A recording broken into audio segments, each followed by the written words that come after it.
Welcome to the Northwest Sports Fanatics YouTube channel. I am your host, Orion. Got a great show for you here today with the Atlanta Braves versus the Seattle Mariners. Fantastic comeback last night, giving up 4 solo dingers, being down 4-0. No problem. 3-run blast by Luke Raley with a big nuke. J.P. Crawford with a 2-run blast with Mitch Garver on board, and we won the game 5-4. Mooney was excellent. Hopefully we can end up doing it again here tonight. Cal Raleigh is back in the lineup as well, so I'm very excited about that. He's not on the IL. And again, we are going to get into first pitch here in about 5 minutes. So let's cue up the music, take a look at the thumb, and let's get into the starting lineups. Happy Tuesday, everyone.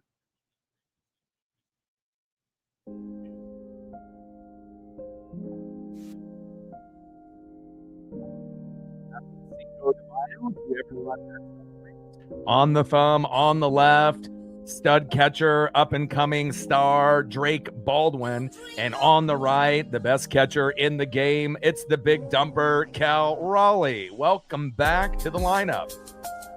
Now let's get into the starting lineups here first for the visiting Atlanta Braves.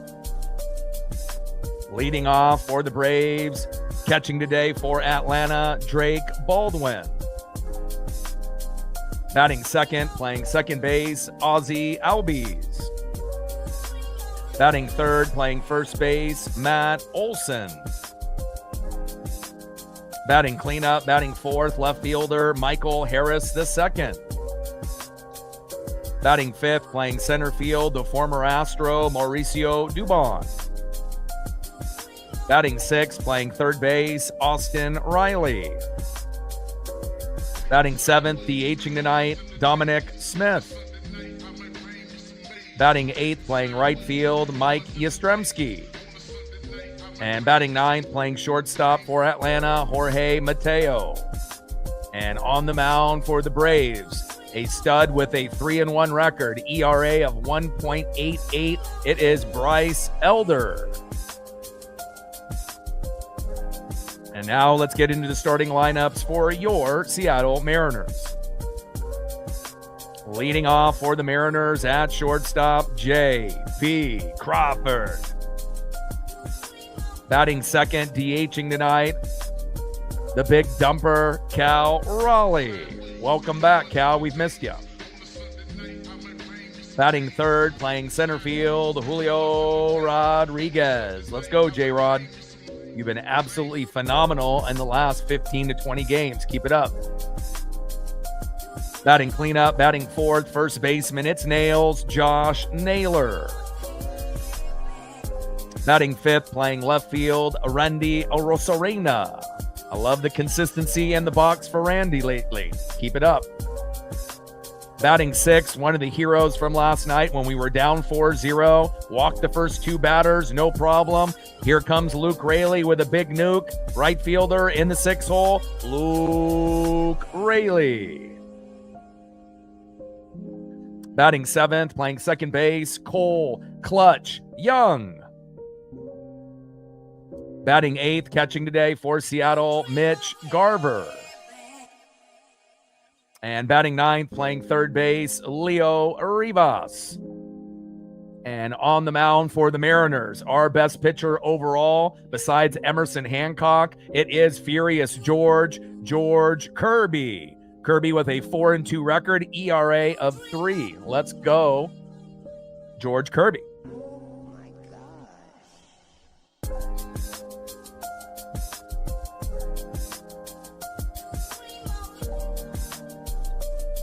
And we're going to be shooting for 100 likes, 100 on that dono train. And 5 to 15 subs. Let's get it, baby.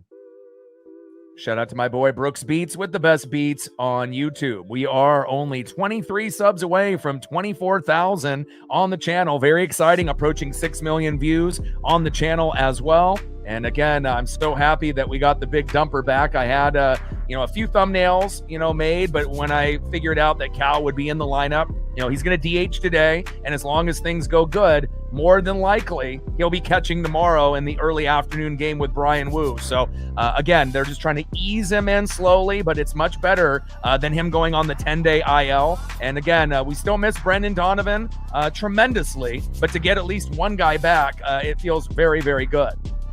Empower in the building, what's good? Michelle in the building, what's good? Trident's up. Ben, hey, the comeback yesterday. You get a lot of these individuals, that are, highly emotional, including myself. But again, we can't freak out every time that we end up getting down by 4 or 5 runs. That's usually the most that we can come back from. And again, 4 solo dingers. Normally when Atlanta does that, they win 99.999% of the time. But again, you have to have that blind faith that they're going to have a meltdown, either with their starter as well as a few guys in the pen. It's what happened. And again, it feels good to be able to get that 3-run blast by Luke Raley. Obviously had to get a few walks before we got to Raley to get that 3. And then obviously Mitch Garver on board. Boom, JP Crawford gets the 2-run jack. And just like that, 5-4 victory. But if Mooney was terrible, we lose that game. And more than likely, and he was actually good. So as we see Paisley here in the background, I think she is ready to chill here in another room. So let me open the door here for her.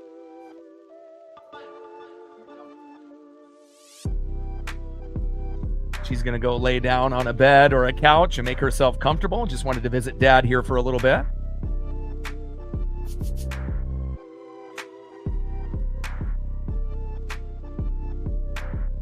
Always love spending time with the pup. Sean in the building, what's good? All day in the building, what's good? And, it feels good, to know that, we're going to play up to the competition when we play good teams. And sometimes when we, maybe assume, that we're just going to end up sweeping or win 2 out of 3 against like a team like the Royals. And I also include teams like the Athletics and the A's. You can't take anybody for granted. And, sometimes when you play down to the competition, if they come out with a haymaker in that first game and you lose, you might end up losing game 2 and game 3 in that series as well. But again, I had a better feeling than I did coming into that Royals series where we got swept. And again, it took a lot, but we found a way. First up here for George Kirby is Drake Baldwin. First pitch, fouls that one off with a laser towards third base, 97 miles an hour there by Furious George, 0-1 count. I know, isn't that wild? I mean, best record in baseball going into yesterday with a 25-10 record. But again, I think that we could be it. We could be the team. 0-1 pitch, high and inside. 1 ball and 1 strike to Drake Baldwin. Hawks in the building. What's good? Hope in the building. What's good? 1-1 pitch, popped up and out of play. 4-seam fastball, 97 miles an hour there by George Kirby. 1 ball and 2 strikes with nobody on and no outs. Top of the first inning. Atlanta Braves 25-11, 13-5 on the road, which is insane for baseball terms. 17-19 for the Mariners with a lot of injuries and poor play. 11-10 at home, and we will get better as the season obviously progresses. Not only at home, but on the road as well. Pitch fouled off there towards first base. Sweeper, 87 miles an hour there by Furious George Kirby. 4-2 record, ERA of 3, our number 1 pitcher with Emerson Hancock this season. And Drake Baldwin in the box. 1-2 pitch, little slow dribbler right up the middle. JP Crawford, throw to Naylor. It's high again, and that is 1 away. And that is one thing that we've seen, out of JP Crawford. He ends up, being a hero with a game-winning home run last night and sometimes with a game-winning RBI. But defensively, has had some issues, has made a few mistakes, there at shortstop and throws quite a bit high to Josh Naylor. And hopefully they can get on the same page. We don't want to have, too many instances of, freebies for the other team there. But good job there by JP, even with the throw high. And thankfully, we end up having an athletic first baseman that has long arms and long legs to get that out. First pitch to Albies, takes a strike looking high and away, 0-1 count. 0-1 pitch in there for a strike. No balls and 2 strikes to Ozzie Albies. Nice job by JP with the defense on that first play as well as the home run last night. And in the box now for George Kirby is Ozzie Albies. We had home runs by Baldwin, Albies, Olsen, as well as Austin Riley. And at the very beginning of the broadcast, I mentioned, we got to be very careful on how you pitch the top of the order. You don't really have too much of a threat with the others as much. but they do have Harris in the lineup here today and no Ronald Acuna Jr. with the grade 1 hamstring. Little dribbler there. Cole Young is automatic and clutch as he can be. Throw to first to Josh Naylor, and that is 2 away. Good start here for our boy, George Kirby. Nice job. Down goes Ozzie Albies. Next up here in the 3-hole, first baseman, Matt Olson.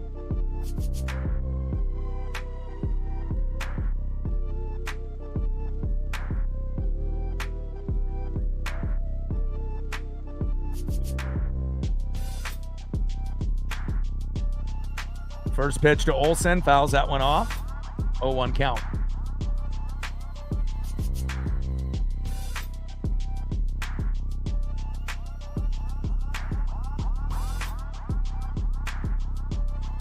It's wild that they haven't lost a series all year, but we can, definitely change that, here today and tomorrow. 0-1 pitch, a ball there from Kirby. 1 ball and 1 strike to Matt Olson. Dave in the building, what's good? That pitch was high and away, 97 miles an hour with the 4-seam fastball. 1-1 pitch right down the middle, takes a strike looking there to Matt Olson. And again, you got to be very careful on how you pitch to those first 3 batters. Baldwin, Albies, and Olson. They will make you pay, even with no Ronald Acuna Jr. in the lineup. Obviously they've proven that they can still compete and win games, but they weren't able to do it last night with a furious comeback. Down 4-0, 4 solo dingers, no problem, and we win 5-4. Pitch low and at the knees with that knuckle curve. 2 balls and 2 strikes to Matt Olson. But thankfully Luke Raley got a hold of one after getting back-to-back walks. 3-run blast. Mitch Garver gets on board. J.P. Crawford hits a 2-run jack. And the best part is that we actually had a good version of Andres Munoz to close the game out.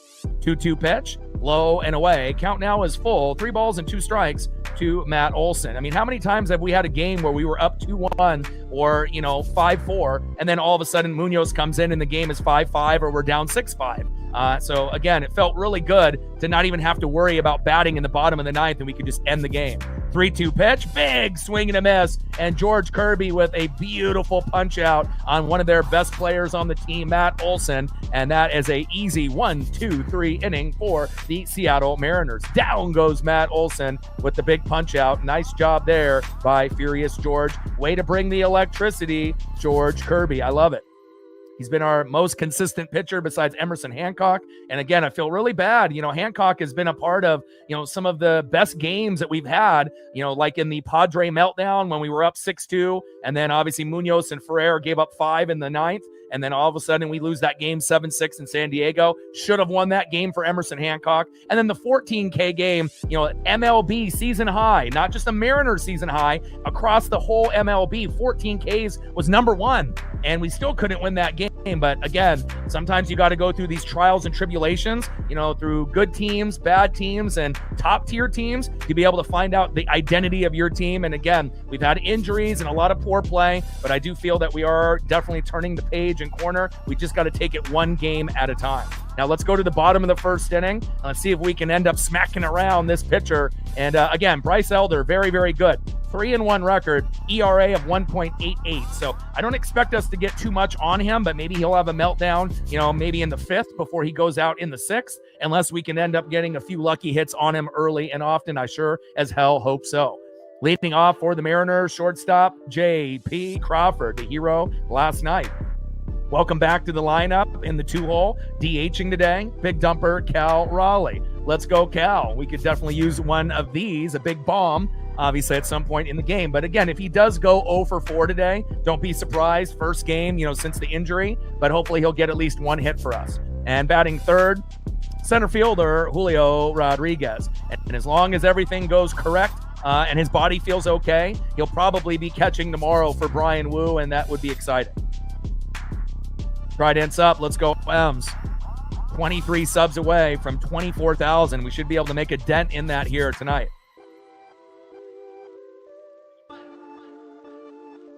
First pitch to JP, fouls that one off. 0-1 count. Looks like we gained a sub since the last commercial break. Thank you so much. We've got a lot of fans, not only in the United States, but all across the globe. And definitely shout out to all our international fans watching here today. 0-1 pitch. Takes a strike right down the middle. No balls and 2 strikes from Elder to Crawford. Four-seam fastball, 92 miles an hour by Elder. 0-2 pitch, high and away.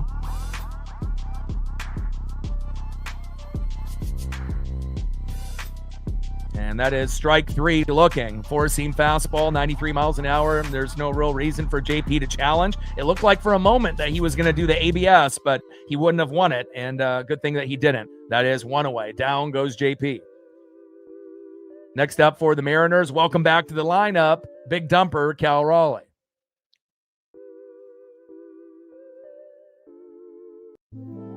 First pitch, takes a strike looking, right down the middle, four-seam fastball, 94 miles an hour from Bryce Elder, 0-1 count. 0-1 pitch, takes another strike down the middle. No balls and 2 strikes to the big dumper, Cal Raleigh. A lot. We got a lot of players, Hawks, Matt Brash, obviously Gabe Spire, Brandon Donovan. Victor Robles is getting a chance to play for the Tacoma Rainiers, so he's getting close to coming back, which is exciting. Pitch is low and into the dirt. We're still a ways away for Bryce Miller. But again, we have quite a few guys that are banged up, and we just have to do the best that we can, and we're going to be floating around 500 for a little while. But once we get past the All-Star break, we should start to heat up like we always do. 1-2 pitch, little dribbler up the middle. Albies is there. Throw to Olsen at first, and that is 2 away. Shout out to my boy Brooks Beats with the best beats on YouTube.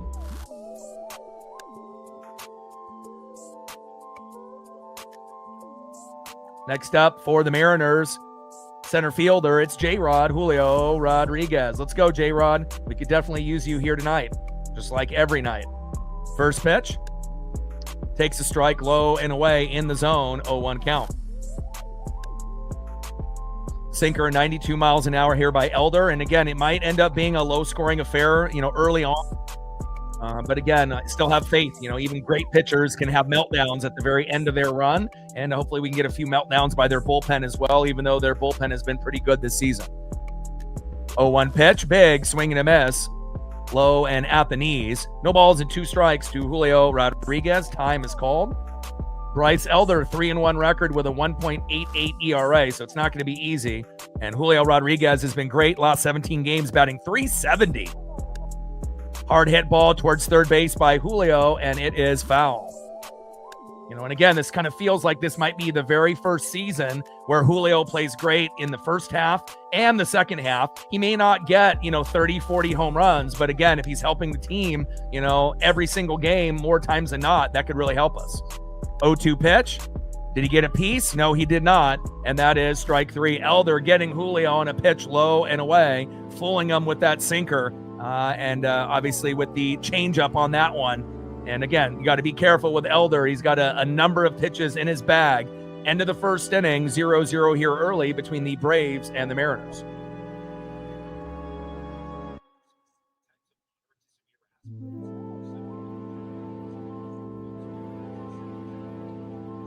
Let's go to the top of the second inning and see who's up next here for the Braves. 22 subs away from 24,000, approaching 6 million views on the channel.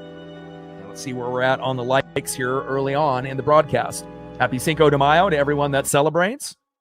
And hopefully we can end up winning the series here against Atlanta, who hasn't dropped a series all season long.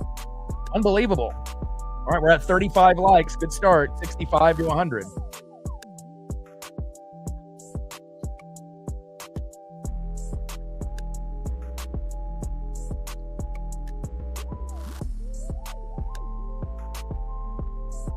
Next up for the Atlanta Braves in the 4-hole, getting a chance to start today, left fielder Michael Harris II. Batting second in the 5-hole, center fielder, formerly of the Houston Astros, Mauricio Dubon. And batting third with a home run last night, don't think about it here today, 6-hole hitter, third baseman Austin Riley. And on the mound for the Mariners, coming into the game with a 4-2 record, ERA of 3, it's our boy, Furious George Kirby. Trident's up. Let's go, M's.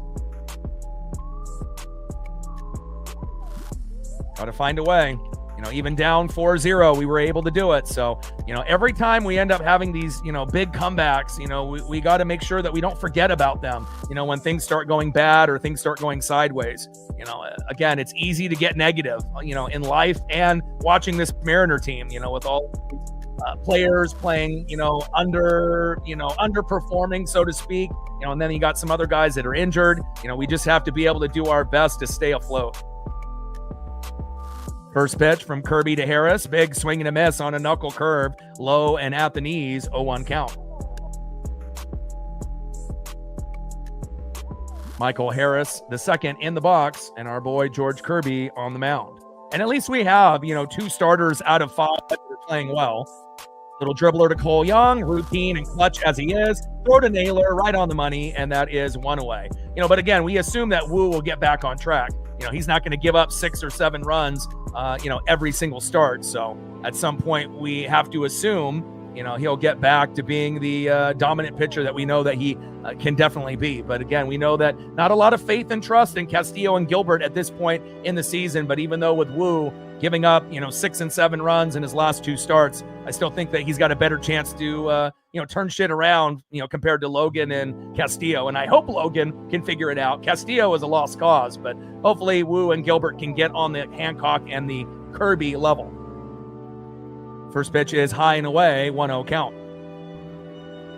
1-0 pitch, big swing and a miss with the sweeper, 87 miles an hour there by George Kirby. 1 ball and 1 strike to Mauricio Dubon. Trident's up, let's go M's.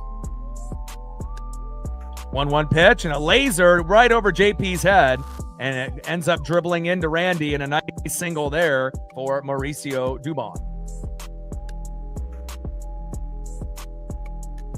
And with a taller player, coming in with Colson, obviously, later this year, and obviously starting full-time next year, a guy like, Colt Emerson maybe would have made that, being able to get a little bit more height, on his jump. But nice hit there by Dubon. Next up in the 6th hole, third baseman, Austin Riley.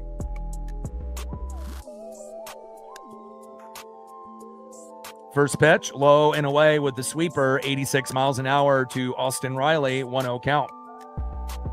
And we know George Kirby doesn't walk a whole lot of guys, per appearance, which is nice. We hopefully will get a few double plays to, give him a little bit of that backup. And I don't expect him to get, 10 Ks, but again, if he can get somewhere between 4 and 7, that should be enough, for us to be able to win the game. And if he ends up turning it on and we end up getting 8 to 10 out of him, then obviously we know that we're probably in a really good position late in the matchup. 1-0 pitch, takes a strike looking high and away. Sinker, 97 miles an hour by Kirby. 1 ball and 1 strike to Austin Riley. 1-1 pitch, little dribbler towards third base and foul. Sinker, 96 miles an hour there by Kirby. 1 ball and 2 strikes with a runner at first and 1 out. Top of the 2nd inning. 0-0 here early between the Braves and the Mariners. And obviously getting a slow dribbler up the middle for a double play to get out of the inning would be great, but I'm not sure if I feel that would happen here. 1-2 pitch. And there is a little base knock. Double play attempt. Got him. There we go.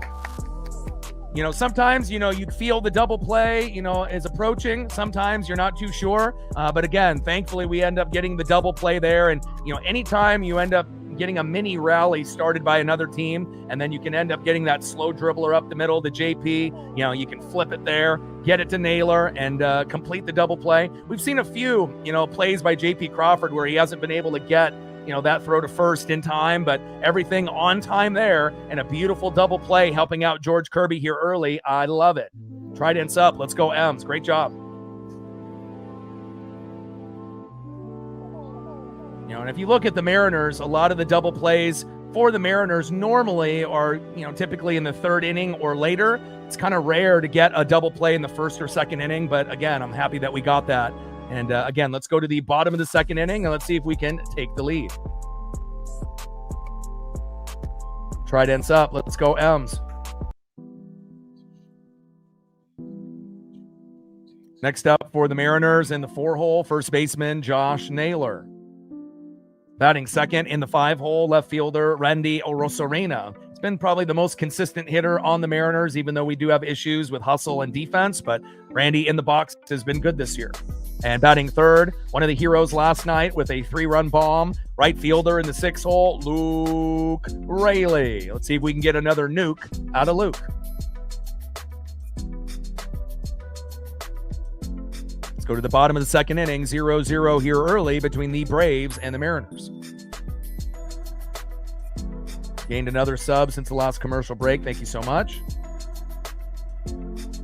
21 subs to go to 24,000. Shout out to all of the old school fans, the new subs, as well as people in the United States and all across the globe watching here tonight.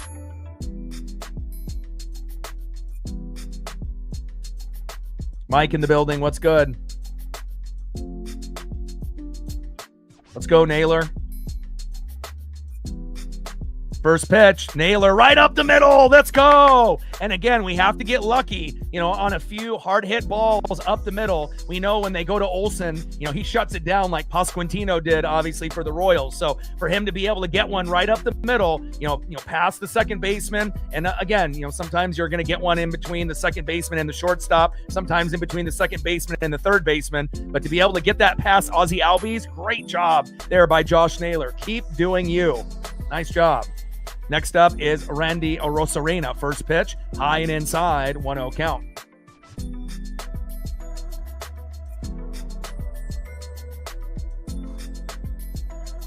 Tried ends up. Let's go, M's. Sinker at 91 miles an hour, missing to Randy on pitch number 1. 1-0 pitch, low and at the knees. 2 balls and no strikes to Randy Arozarena, and we'll see if the challenge will get overturned. And it does. Braves lost both of their challenges early in the game, and that definitely helped us later in the matchup. But they win the challenge there. 1 ball and 1 strike to Randy Arozarena. 1-1 pitch. Randy, broken bat. Double play. Throw to first. And in time. Wow. Randy actually ran fast enough not to get the double play completed. Broken bat. And again, you're starting to see Randy at times, hustle a little bit harder to first base, especially when he had that little slow dribbler that went right in front of the pitcher yesterday. And again, in a normal routine play that could have been a double play like we had just a few moments ago, they only get the fielder's choice, and that is 1 away. Next up is Luke Raley.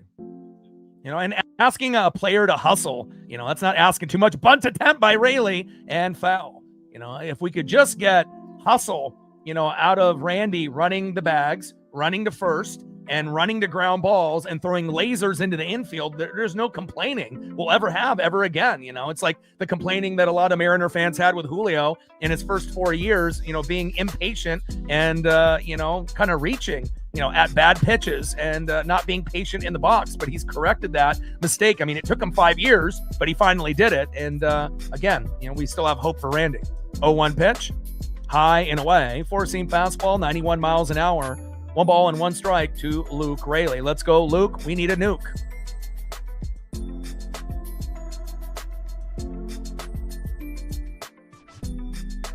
Throw to first, and Randy is safe. Bottom of the 2nd inning, runner at first, Randy Arozarena. 1 out, 0-0 here early between the Braves and the Mariners. 1-1 pitch. Raley with another bunt right in front of the pitcher. Throw to first, and that is 2 away. And anytime you drop a bunt down, depending on who ends up getting it, the pitcher, the second baseman, or the third baseman, a lot of times, throws are high, and you can end up getting on with a single. But again, nice job there by Luke Raley moving the runner over. And that is 2 away. Randy and Ozzie Albies having another conversation. They know each other pretty well. Nice sack bunt there by Luke Raley. Next up is Cole Clutch Young. First pitch to Young, crushes it towards first base and foul. And again, Cole Young will get into these mini droughts where he'll go 0 for 4 in a game, sometimes goes 0 for 8 in 2 games, but that's usually the maximum that he'll end up having a mini drought, and then he usually ends up getting at least a minimum of 1 hit after going 0 and 8. And again, went 0 for 4 yesterday. We need him to get a hit or 2 here today. 0-1 pitch, low and away, change up, 86 miles an hour, 1 ball and 1 strike to Cole Clutch Young. Let's go, Cole. Yeah, Phillies beat the Athletics, so that's always good when we can get a little bit of help in the division itself. Absolutely, I agree, Mike. 1-1 pitch, big swing and a miss, low and away. 1 ball and 2 strikes from Elder to Young. Bottom of the second inning, runner at second with 2 outs. Let's see if we can move Randy over or get a possible RBI swing here from Cole Young. Come on, Cole. 1-2 pitch. And a bad pitch there that he got fooled by Elder. Throw to first, toe tap on the bag, and that is out number 3. Hopefully, he'll be a little bit better as the game goes on. Not the greatest at-bat there for Cole. And again, we don't want him to go backwards. We need him to keep going forwards in his game. End of the second inning, 0-0, Braves and Mariners. And it definitely feels like it's going to be a pitcher's duel, and it could be pretty low scoring until maybe the 5th inning, where guys potentially could have a mini meltdown before exiting. But you never know. You get a pitch right down the middle, even against a really good pitcher, you can still hit a home run or get a big RBI. So end of the second, 0-0, Braves and Mariners. See who's up next here for Atlanta in the top of the 3rd. Shout out to my boy Brooks Beats with the best beats on YouTube. Next up for the Braves in the 7-hole, DHing, getting a start today, Dominic Smith. Batting second in the 8-hole, right fielder Mike Yastrzemski. And batting third in the 9-hole, shortstop Jorge Mateo. And on the mound for the Mariners, George Kirby. 2 innings pitched, 1 hit, no earned runs, no walks, 1 K, 24 pitches, 17 strikes, 2.87 ERA. So we got him under 3, which is great. And Bryce Elder, I mean, what can you say? This guy's electric. 2 innings pitched, 1 hit, no earned runs, no walks, 3 Ks, 22 pitches, 18 strikes. 18 strikes out of 22 pitches, and he's got a 1.80 ERA. So, it may take a little while, unless we can end up getting him to hit someone or walk a guy or 2, and then maybe we can end up, getting that RBI. But, getting 3 hits in a row on Elder will definitely be a tough test. So, if we end up getting a run on the board before, the 5th inning, it might have to be a pitch right down the middle for like a solo dinger, but you never know. Let's go to the top of the 3rd inning, 0-0, Braves and Mariners.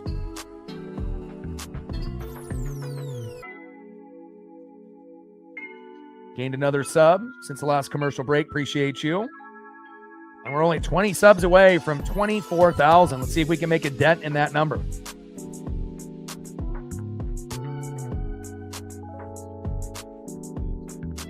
First pitch to Dom Smith, fouls it off. 0-1 count.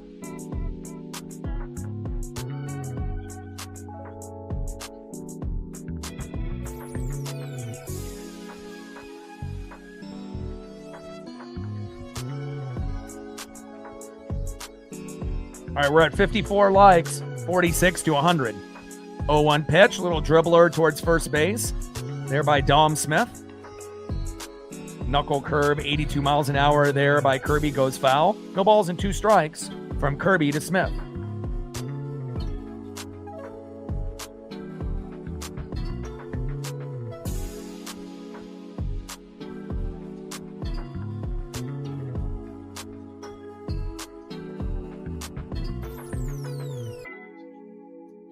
I disagree. I think bunting does work. It just has to be done by the right player at the right time. So you got to be able to play small ball.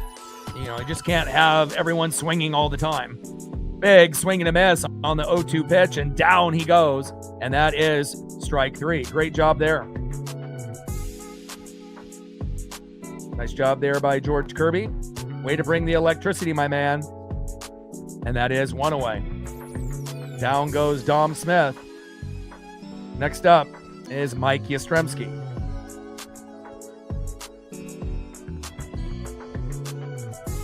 Yekno with a 20. Appreciate you. Thank you so much, man. The celebration from the birthday continues. We're at 20, 80 to go to hit our first dono goal. Thank you so much. The celebrations continue. Bring it, Ems. Appreciate you, man. Very, very much. 0-1 pitch. Popped up into shallow left field. Get it, Randy. There we go. That's the hustle that we've all been waiting for. Randy Arosarena having to hustle to get that ball. And in previous games, he would just let that drop in front of him, and just give up and say, you know what? I'm not going to get to it. I'm not going to dive for it. I'm just going to let it bounce once or twice. And, sometimes when that happens, a single and a ground ball sometimes turns into a double for Randy, but actually showing a little hustle, getting to that ball, and that is 2 away. Good job. Next up is Jorge Mateo. Little dribbler up the middle, broken bat. JP, and just in time for out number 3. There we go. Good productive inning for the defense there, and George Kirby still staying clean here early. Let's go, baby. Yuck, no. Appreciate you very, very much.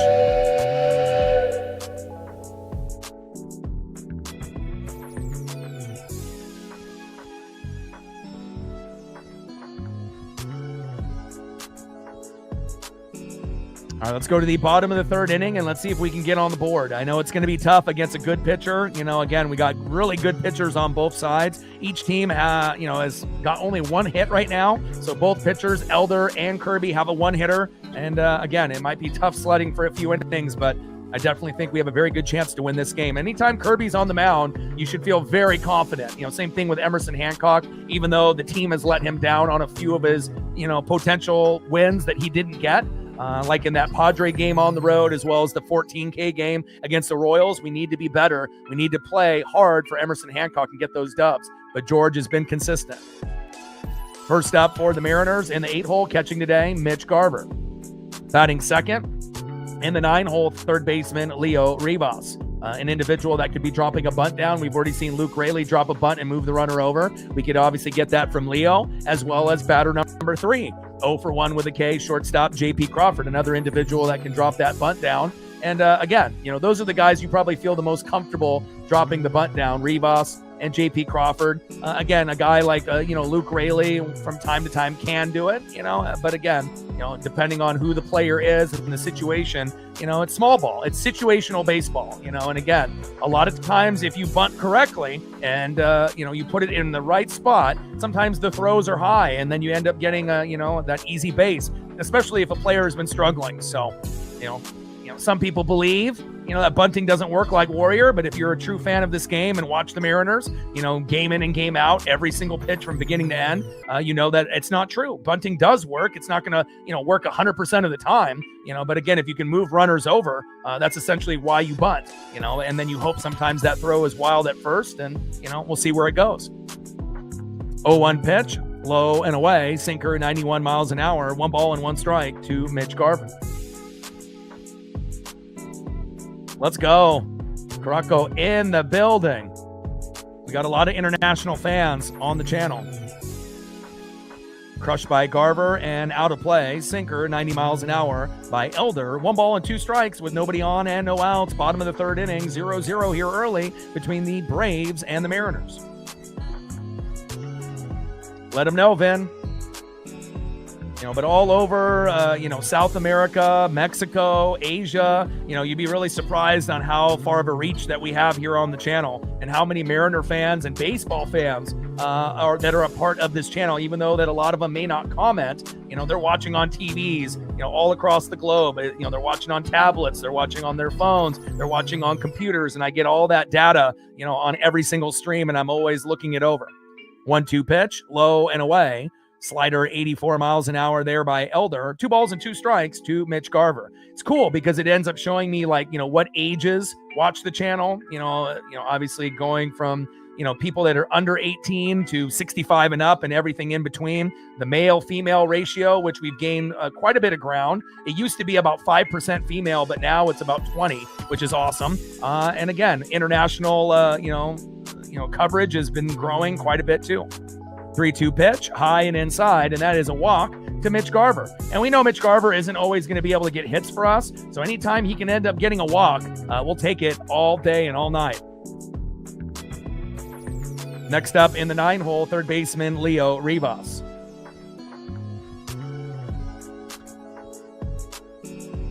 And we know Mitch Garver doesn't really have a whole lot of speed, so in this particular at-bat, if Leo were to bunt, Mitch Garver might not be able to make it, to second base in time because he's not that fast. So again, everything is strategic. And normally we're not going to have, obviously Garver in that spot all the time. Obviously with Cal normally getting back to his catching duties, hopefully tomorrow. the batting order will be a little bit different. And also, Robles is on the way sooner than later, and we'll get some time with him too. 1-0 pitch, high and away.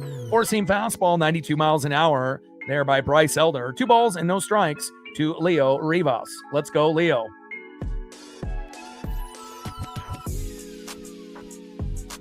2-0 pitch. Fouls that one off towards first base. Four-seam fastball, 91 miles an hour there by Bryce Elder. 2 balls and 1 strike with a runner at first. Mitch Garver with the walk and no outs. Bottom of the third inning, 0-0 here early between the Braves and the Mariners. Appreciate you, Pope. 2-1 pitch. In there for a strike. Packwood in the building. I see you, Michael. Got a lot of people, obviously, in the Pacific Northwest, in Oregon and Washington. But again, just to be able to reach people all over the world is amazing. 3-1 pitch to Rivas. And Rivas pops it up into shallow right field. Should be a routine play here. Yastrzemski is there, and that is 1 away.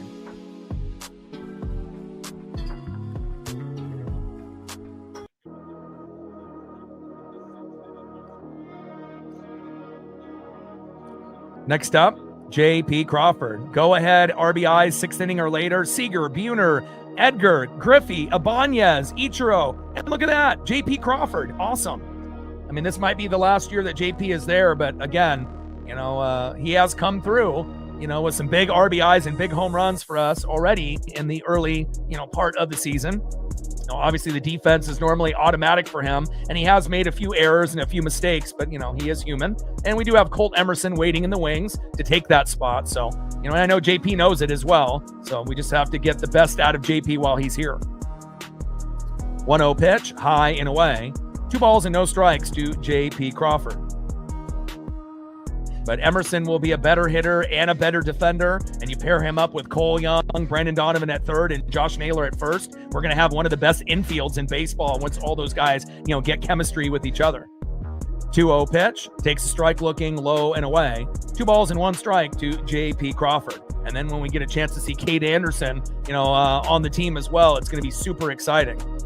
Same thing with Ryan Sloan. 2-1 pitch, J.P., hard hit ball, deep right field, back, see ya! Back-to-back jacks by J.P. Crawford yesterday and today. And look at that, with a runner on board. And look at this, 2-0 Mariners on a pitcher that does not give up home runs. Wow. And again, we got some people on the channel that don't like J.P. Crawford. I like him right now. 2-0 Mariners. Way to bring that electricity, J.P.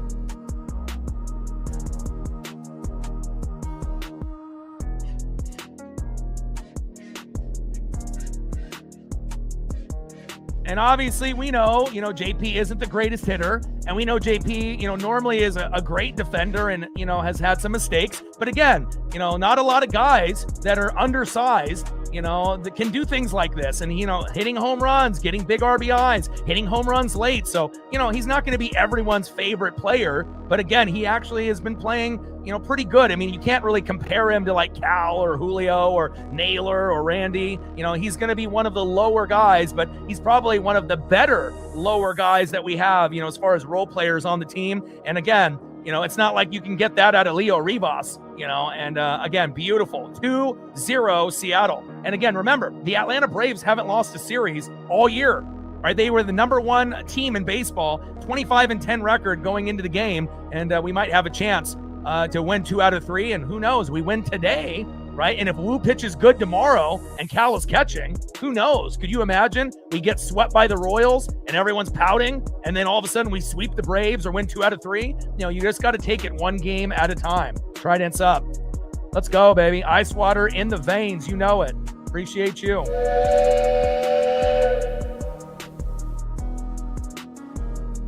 Pitch foul back there by the big dumper, Cal Raleigh. 1 ball and 2 strikes to the big dumper. Welcome back.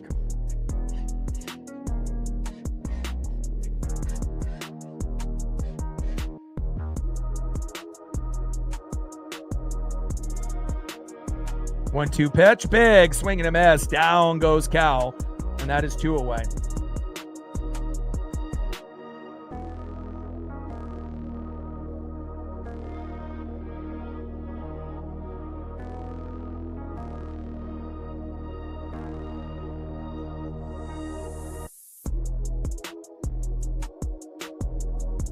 You know it, baby. The ice water in the veins, like right here, baby. Let's go. Clutch can be. Next up is Julio Rodriguez. First pitch is fouled off. 0-1 count. Let's go, Julio. Batting .370 in the last 17 games. Trident's up, and again, first 10 games of the year, Julio, Cal, and Naylor were terrible. We were the worst hitting team in baseball, 188 as a team. We're not that team anymore. We're hitting much better. Yeah, pitching and the bullpen have gone sideways a little bit. Hard hit ball, deep left field, should stay in play, and that is out number 3. We weren't able to capitalize anymore in that inning, but again, J.P. Crawford being the hero with Luke Raley last night, and J.P. Crawford doing it again early. And you have to understand, for anybody, let alone J.P. Crawford, to be the guy to hit the home run, Bryce Elder is an up-and-coming phenom. 3-1 record, ERA of 1.88. He's more likely to get, punch-outs and to keep us at 0 rather than us to put up 1 or 2. And it also shows you how important it is, to be able to get a walk, or get hit by a pitch. And again, even if you only get 1 walk, right, you got to capitalize off that walk. And it's exactly what we did, and again, if Mitch Garver can get on with a walk and then J.P. Crawford can hit that 2-run blast. And again, we would have been happy with J.P. with a solo dinger. But again, when you can end up, throwing a real good haymaker on a team that is one of the best teams in baseball with the Dodgers, the Braves, Dodgers, Braves, Padres, Yankees, when they have this amazing win-loss record. And again, maybe the Braves fans, were maybe a little overconfident, thinking, this Mariner team stinks. They're injured. They're playing bad. We're going to come into Seattle and T-Mobile and beat their ass. But again, it looked like that early, within the first 5 innings. And then we ended up being down 4-0 in the 6th. But you have to have heart and you have to have that blind faith that I was talking about. Positive energy, ends up creating good things. And again, we ended up coming back with the 3-run jack by Luke Raley, the big 2-run bomb by J.P. Crawford yesterday. Andres Munoz was a king, finally, and we win that game 5-4. And now, here at the end of the 3rd inning, the Mariners have a nice 2-0 lead. I mean, obviously, we got to get more than that, but a fantastic start against a very good pitcher in Bryce Elder. Great job. Ice water in his veins, J.P. Crawford. Let's go. Let's see who's up next here for the Braves as we go to the top of the 4th inning. Top of the 4th, catcher Drake Baldwin. Batting second baseman Ozzie Albies. And batting third, first baseman Matt Olson.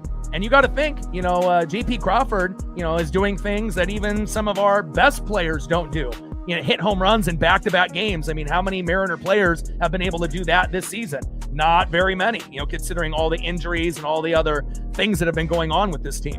So great job by JP. First pitch from Kirby to Baldwin, high and away. Sweeper, 85 miles an hour, 1-0 count. 1-0 pitch, high and inside. 2 balls and no strikes to Drake Baldwin. We're at 30 on the Dono train, 70 to go.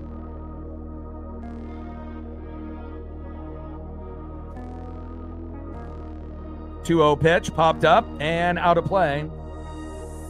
Lauren, Brittany, Rebecca Woods in the building. How are you?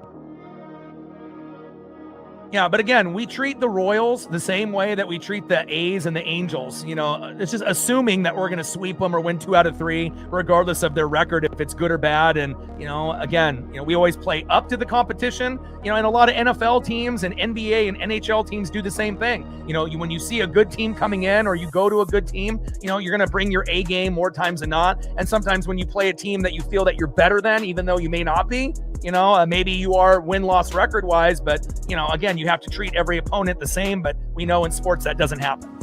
2-2 pitch popped up, shallow left field. Randy is there, and that is 1 away. But again, regardless of the record of the Royals and the A's and the Angels, they usually have our number, and we bring more energy when we play the Rangers and the Astros. We may not win every game, but it just feels like we're more locked in, and again, we just can't take any opponent for granted. And again, the Athletics have improved quite a bit. They should be in the running, you would assume, unless they have major injuries down the road, but they should be in the running with the Mariners and possibly the Rangers, later in the year. But again, you can't really count anybody out. First pitch to Ozzie Albies, big swing and a miss, 0-1 count. I would assume it's safe to say that if the Angels ended up winning the division, that would be the biggest shock. no one assumes that they're going to, win the division. If anything, people assume they're going to be in 4th or 5th. But again, that's why we play these games. 0-1 pitch. And another ball there by Kirby. 1 ball and 1 strike to Ozzy Albies.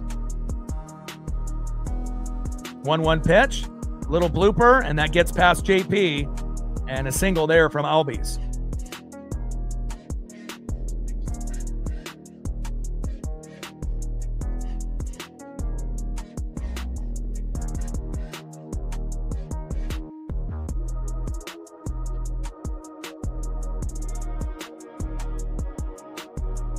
Nice single there for Ozzy Albies, and we got to be very careful on how we pitch to Matt Olson here. With 1 swing, he can tie the game up.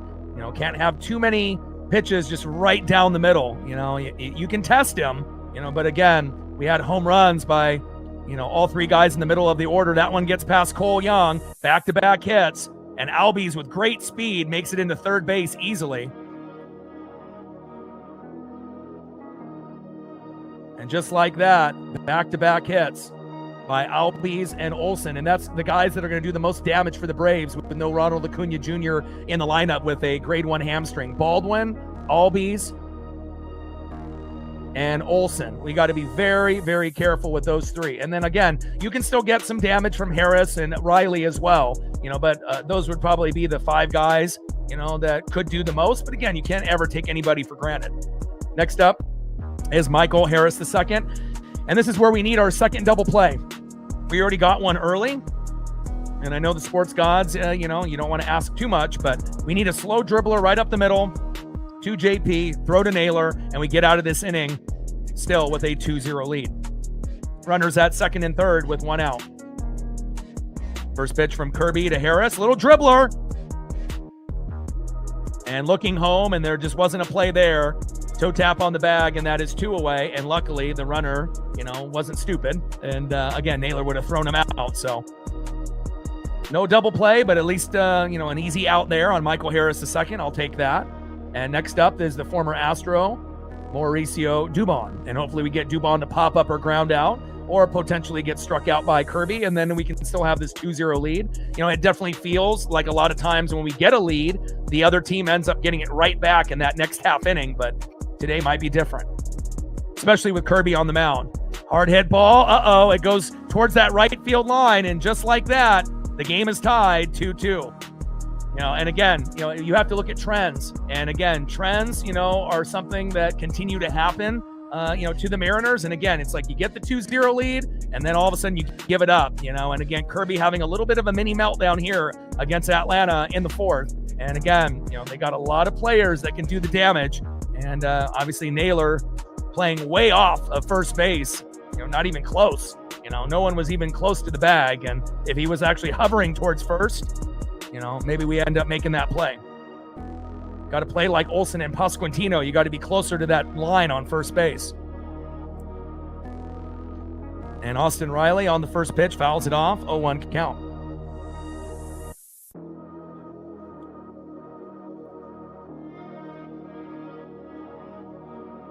Top of the 4th inning, 2-2, Braves and Mariners. And again, hopefully that will be the only 2 runs that Kirby gives up. Again, a lot of great players on both teams, but again, good pitchers on the mound, but even good pitchers or great pitchers, can have a meltdown. 0-1 pitch, little dribbler towards third base and foul. Top of the 4th inning, we're knotted up at 2. And again, it would be nice for us to be able to celebrate, when we end up getting a lead, but it just so happens that it's almost every time, if we end up getting 1, 2, or 3, the other team ends up doing the same thing in that next, half inning, but still feel very confident today. 0-2 pitch, low and away. Sweeper getting away from Kirby there, 86 miles an hour. 1 ball and 2 strikes to Austin Riley. Trident's up. Let's go, M's.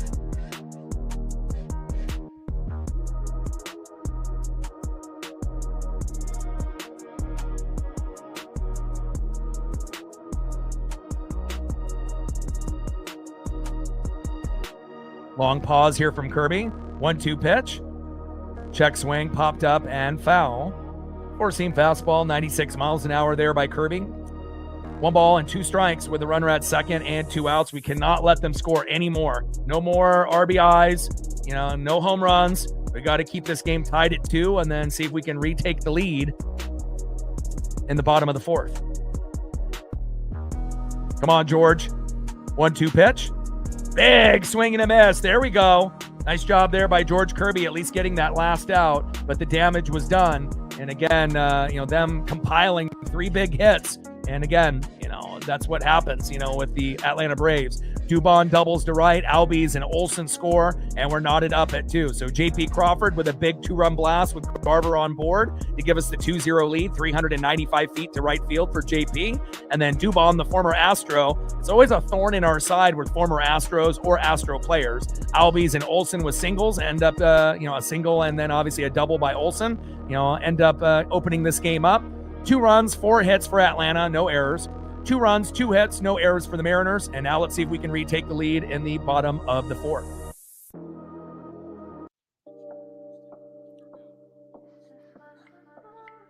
Next up for the Mariners, 1-for-1 first baseman Josh Naylor. Batting second, 0-for-1 left fielder Randy Arozarena. And batting third, right fielder Luke Raley. Trident's up. Let's go, M's. Shout out to my boy Brooks Beats with the best beats on YouTube. Gained another sub since the last commercial break. Appreciate you. Only 19 subs to go to 24,000. And we got 220 people in the room. If we can get 19 out of 220, we'll be at that 24,000 number. 6 million views on the channel we are approaching. And let's look to see how many likes we're at to 100. We're at 30 on the Dono train, 70 to go. All right, looks like we're close to 100. We're already at 78.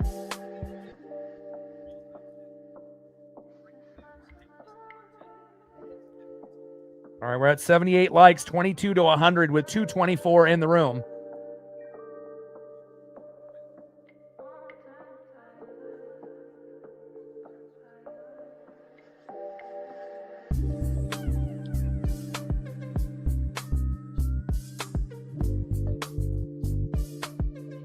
First pitch from Elder to Naylor. Naylor pops it up and out of play.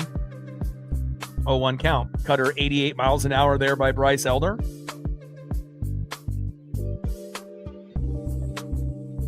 Bottom of the 4th inning, we're knotted up at 2. 0-1 pitch from Elder, low and into the dirt. 1 ball and 1 strike to Josh Naylor. Come on, Josh. And the Mariners are exciting. We're going to have peaks and valleys, and we're going to have moments of joy and moments of depression, with this team. But again, you just never know what you're going to get out of a Seattle Mariner ball club. Game in and game out. You never know if you're going to get 10 runs or if it's going to end up being a pitcher's duel in a 1-0 or 2-1 game. And again, we have injuries. We have people that are playing bad, people that are underwhelming, but again, I've been a fan of this team since the mid 80s, since 85. And, again, I love this team with all my heart. And again, I know that good things eventually will end up going for us, especially after the All-Star break. But, once we get Brendan Donovan back, the team will get a big lift. And then once we call up Colt Emerson, that'll give us another lift. And then when we call up Cade Anderson, that'll give us another boost. So, a lot of good things coming in the near future. 2-2 pitch, low and at the knees. Count now is full. 3 balls and 2 strikes from Elder to Naylor. And then obviously we definitely need Brash and Spire back as well. And hopefully Mooney can, kind of feed off the momentum, the Uncle Mo, of doing a good job last night, and he can do it again. And Naylor draws a walk on Elder. And Elder, isn't going to walk too many guys. And we were able to get, Garver walk. JP ended up getting the home run. So instead of the game right now being 2-1, it's 2-2. And let's see if Randy can end up doing what, JP Crawford did. And let's see if Randy can get a home run. He's definitely overdue. He had a home run a few games back in the front row. And I don't really care, where it goes as long as it goes out of the park. But we could definitely use a single, a double, triple, home run. If he ends up getting hit by the pitch and not getting hurt, so be it. And we'll end up taking walks as well, as Drake Baldwin has that ball deflected off his mask. Hopefully he's okay. Catchers are a different breed. It's definitely the toughest position to play, for baseball. squatting on your knees for 2 or 3 hours, having to be able to, be a leader and, throw guys out from, at first and second, and minimal times at third. And you have the, responsibility to be a good hitter on top of that. I mean, it takes a lot to be a great catcher in this game. Big swing and a miss there, low and away from Randy. No balls and 2 strikes from Bryce Elder to Randy Orosarena. Come on, Randy. Randy's been our most consistent hitter up to this point. 0-2 pitch, big swing and a miss. Down goes Randy, and that is 1 away. We might have to wait for Elder to exit for him to be able to get going. Next up is Luke Raley. Let's go, Luke. Let's see if he's got a nuke in him. He got a home run yesterday. Let's see if he can do what J.P. Crawford did, hit a home run in back-to-back games. Let's go, Luke.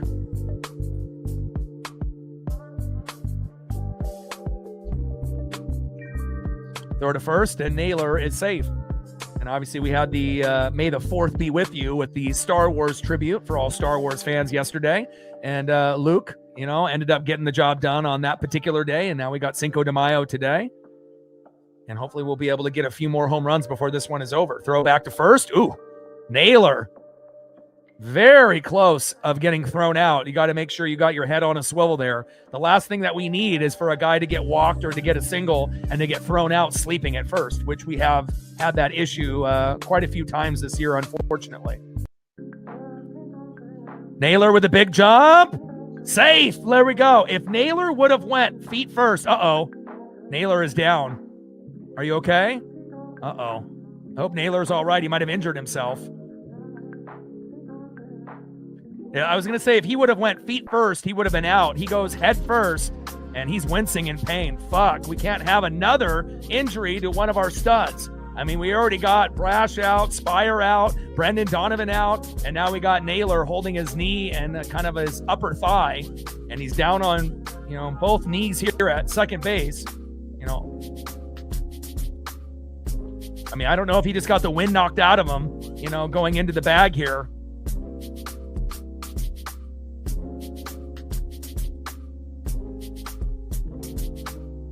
Maybe it's a growing. But again, if he would have went feet first, he would have been out. But he went head first, and he was safe. But, gosh, man, we just have no breaks with injuries. We had a couple, George Kirby missing the first couple months, Logan Gilbert playing a few starts and then being out for a month and a half. But we primarily had most of our main guys healthy, and again, we've had way more injuries this year compared to last year. And Dan Wilson is out there as well. Gives him a little bit of a pat. And it looks like Naylor is going to fight through the pain. And, he's wincing, not to the point of crying, but he definitely is in some pain here. Now he's having a little conversation with Albies and the ump there.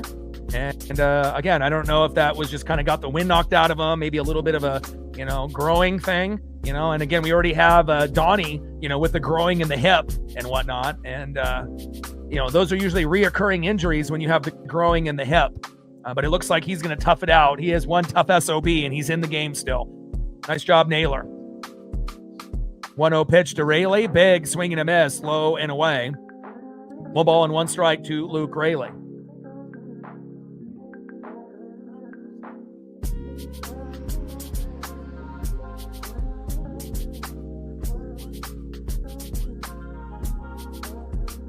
One pitch. Popped up. And out of play.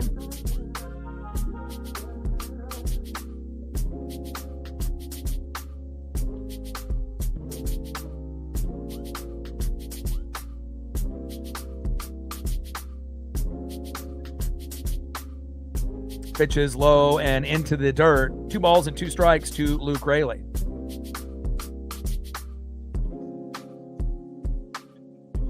2-2 pitch. Low and at the knees. Good patience there by Luke. Count now is full. 3 balls and 2 strikes to Luke Rayleigh. Xavier in the building. What's good? Trident's up. Let's go, Ems. Bottom of the 4th inning. We're knotted up at 2. Naylor staying in the game. Jersey covered with dirt all over. Big swing and a miss. Low and away. Down goes Luke Rayleigh. Big punch out there by Elder. And that is 2 away. He's got the dirt there on the jersey and the pants, and we just got to hope that, he'll be able to be okay and finish the game and hopefully not miss tomorrow's game. All right, here we go with a runner at second. 7-hole hitter, second baseman Cole Clutch Young. First pitch goes away from the catcher there, Drake Baldwin, but no advance by Naylor, obviously with the, little mini injury that he sustained, not fast enough to go from second to third. But let's see if Cole Clutch Young can be clutch again with an RBI or a home run here. And obviously with Naylor with the mini injury, we can't really assume that he's going to be able to go from second to home unless it's a deep, deep ball all the way to the wall.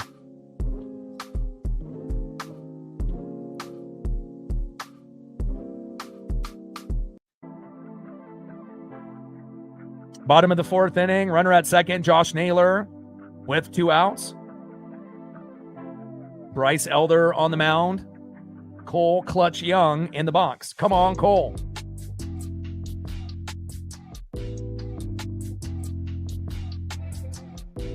1-0 pitch from Elder. Big swing and a miss. 1 ball and 1 strike to Cole Young. 0 for 1 with a K. He went 0 for 4 yesterday. Normally the most, like I mentioned at the beginning of the broadcast, that he'll have a mini drought going 0 for 8 in 2 games. But usually after that, he's good to go. But hopefully he'll be able to get a hit or 2 today. But definitely looks a little uncomfortable and a little off, at least early on here. But again, it all really depends on who's pitching to you. And again, you just got to be able to adjust the best way you can against a good pitcher. Pitches low and away with that changeup. 2-1 pitch, high and away. Good eye there by Cole. 3 balls and 1 strike to Cole Young. Take the walk if it's there. If it's right down the middle, swing for the moon. Bottom of the fourth, runner at second, Josh Naylor with 2 outs. We're knotted up at 2 in a pitcher's duel. 3-1 pitch from Elder. And great patience there by Cole Young. Again, if that was last night, a similar type of at-bat to today, that would have been strike 3. He would have swung and he had the patience to take the walk. Recognition on, how the pitcher is doing. Nice job there, Cole Young to first. Next up is Mitch Garver.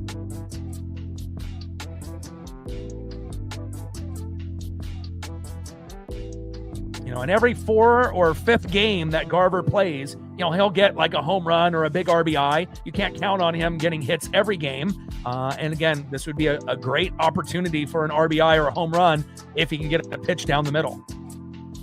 First pitch, high and away, 1-0 count. But, Garver ended up getting walked the first at-bat, and if he gets walked again, I wouldn't mind that either. Even though we know Leo Ribas isn't the most reliable early in games, he's usually a little bit better late in games, but you never know. And Naylor getting back to second base as Elder looks his direction.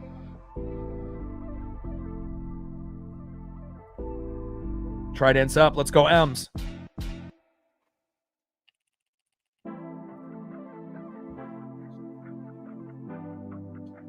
One-0 pitch, takes a strike down the middle. 1 ball and 1 strike to Mitch Garver.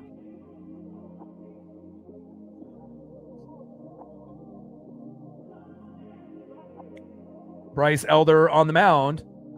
Mitch Garver in the box. 1-1 pitch, big swing and a miss. 1 ball and 2 strikes to Mitch Garver. Come on, Mitch.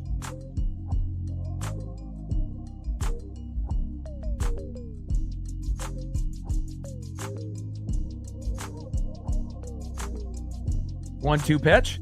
Big swing and a miss. Down goes Garver. We leave 2 stranded, unfortunately. And now let's go to the top of the 5th inning and see who's up next here for the Braves.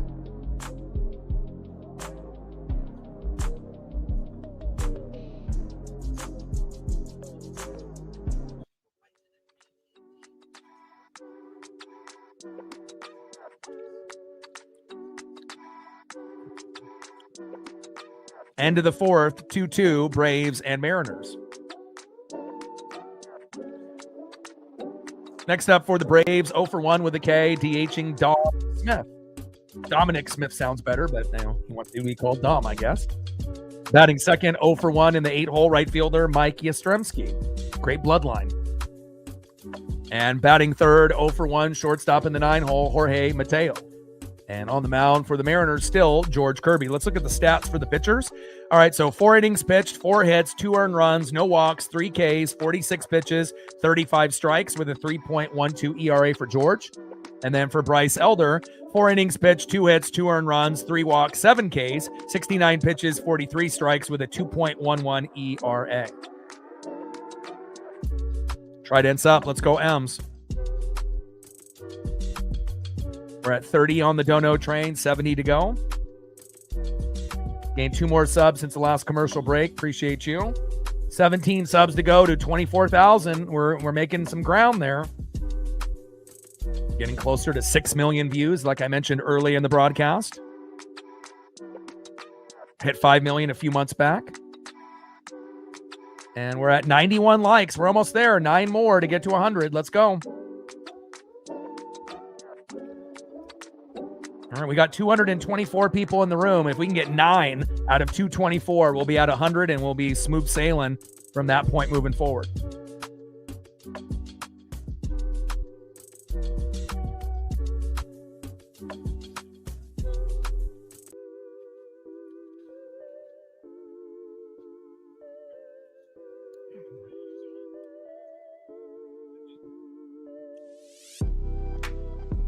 Good back and forth game here against one of the best teams in baseball, the Atlanta Braves. Haven't lost a series all year, 25-11. Came into the game yesterday 25-10 with the best record in MLB, 13-5 on the road. And even with no Ronald Acuna Jr., they can still put a beat down. But we were able to come back yesterday, and now this one is definitely very even with our best pitcher on the mound. First pitch is high and away, 1-0 count. 1-0 pitch. And that's popped up and out of play there in left field by Dominic Smith. Sweeper 85 miles an hour there by Kirby. 1 ball and 1 strike from Kirby to Smith. Come on, George.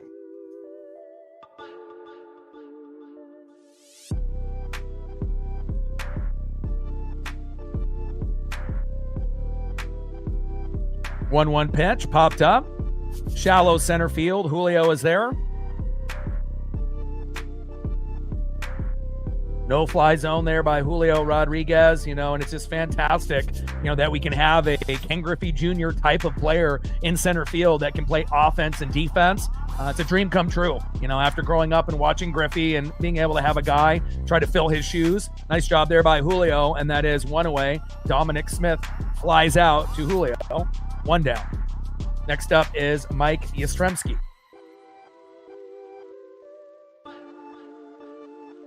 First pitch, high and away, 1-0 count. Sweeper, 86 miles an hour, missing there, just maybe by a half inch.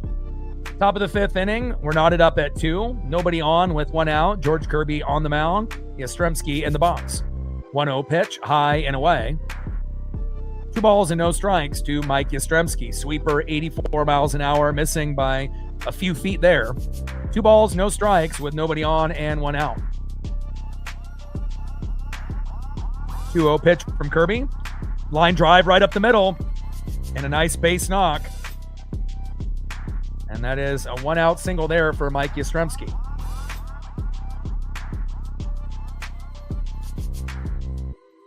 Next up, shortstop in the 9-hole, Jorge Mateo. And again, hopefully we can get another double play. Usually you don't get really any more than 2 or 3 at most in a game. And we had one early in the game. And usually if we get a double play, this is around the time that you normally could get one. And let's see if we can get Mateo to hit a slow dribbler up the middle to JP. And then we can end this inning quickly. Kirby steps off the mound, takes a look at first. Yastrzemski hustles back to first base. Top of the 5th inning with a runner at first, Mike Yastrzemski, and 1 out. First pitch from Kirby to Jorge Mateo.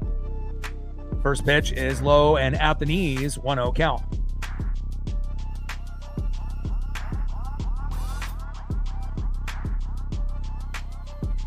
You know what's crazy though? You know, because like I have multiple pitch graphs that are up, you know, MLB.com, ESPN.com, and I'm watching the game, you know, on Mariners TV. And even though when you look at them, you know, on TV with their graph on ESPN and MLB, sometimes it's a little deceiving. You know, like I can see something that's outside the square and then they challenge it and then it just gets a little piece of the corner. So, you know, it's definitely pretty tough, you know, to be able to, you know, predict even when watching, you know, let alone being a player that's in the box, you know, trying to make the challenge, or a catcher, you know, or a pitcher, you know, for that matter.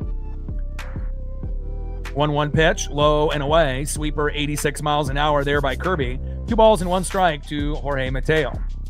2-1 pitch, low and away. Count now is 3 balls and 1 strike to Jorge Mateo.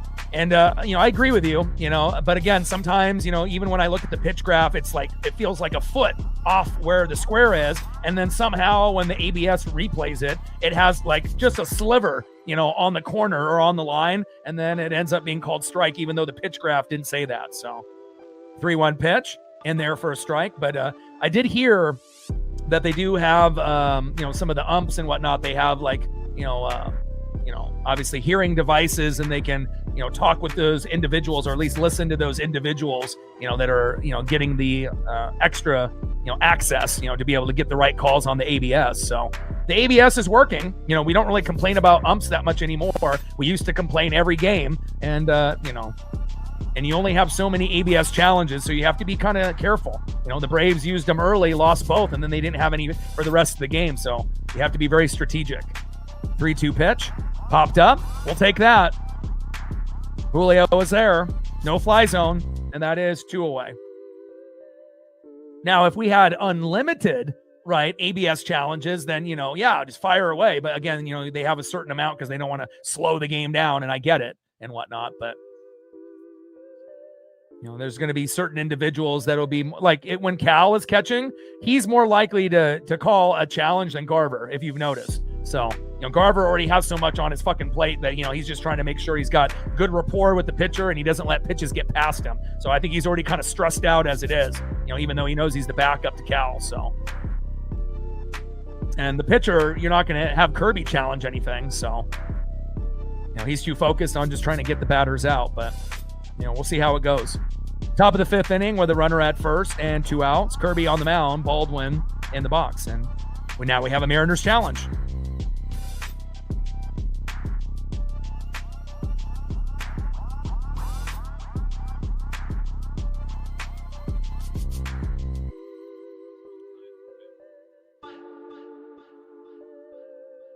One-zero pitch to Baldwin, low and away. 2 balls and no strikes to Drake Baldwin.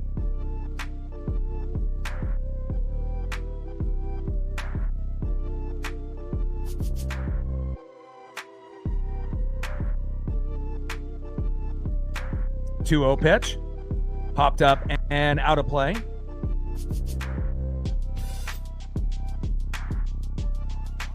Four-seam fastball, 96 miles an hour there by Kirby. 2 balls, 1 strike, runner at first with 2 outs. Top of the 5th, we're knotted up at 2. And let's see if George can end up getting this last out here with a pop-up or a ground ball. 2-1 pitch, popped up and out of play. 2 balls and 2 strikes to Drake Baldwin.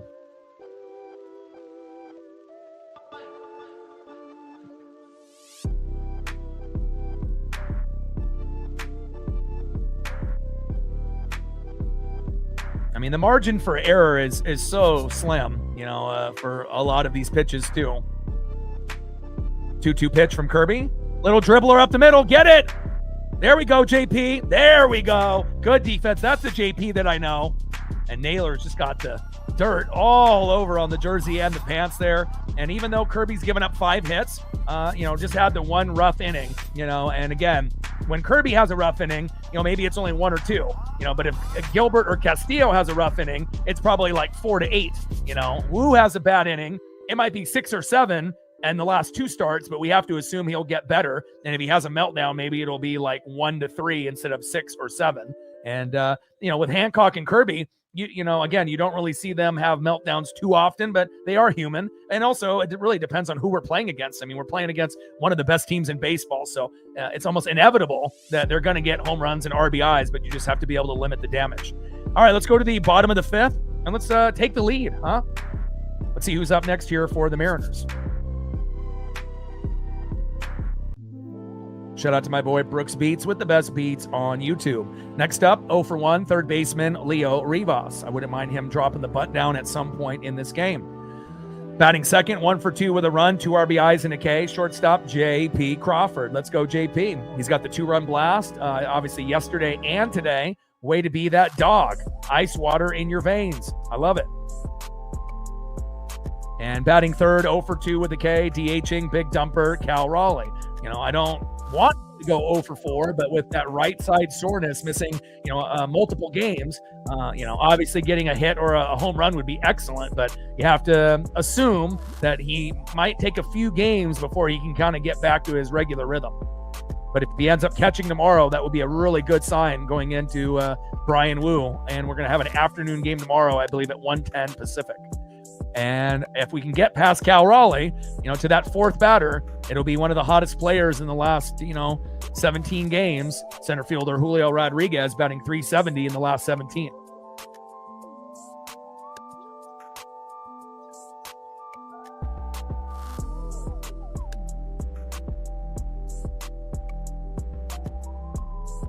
Gained another sub since the last commercial break. Thank you so much. 16 subs to go.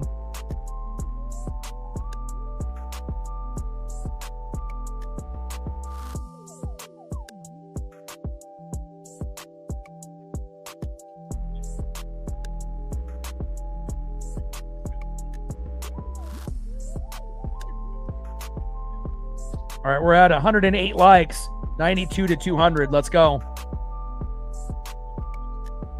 0-1 pitch, fouls that one off into left field. Cutter, 88 miles an hour. First pitch, takes a strike looking right down the middle with that sinker, 89 miles an hour. Second pitch, high and away, but on the corner in the strike zone. Cutter, 88 miles an hour, fouled off into left field. No balls and 2 strikes from Bryce Elder to Leo Rivas. And obviously you can't bunt with an 0-2 count. 0-2 pitch, popped up. And should be a routine play here for Atlanta, and that is 1 away. And again, I just can't wait for Brandon Donovan to be back. Better hitter, better defender. Leo does have a few times where, he'll come up with a clutch big hit late in a game or, play some good defense like he did yesterday. But we need Brandon Donovan back as our leadoff hitter. JP has done a great job filling in, but again, if we can have Donnie in the lineup, it's going to be a huge lift for this team. Next up is J.P. Crawford. Let's go, J.P. First pitch of JP, little slow dribbler up the middle, throw to first, and got him. And that is 2 away. Next up for the Mariners, DHing. Welcome back to the team. Big dumper, Cal Raleigh. Let's go, Cal.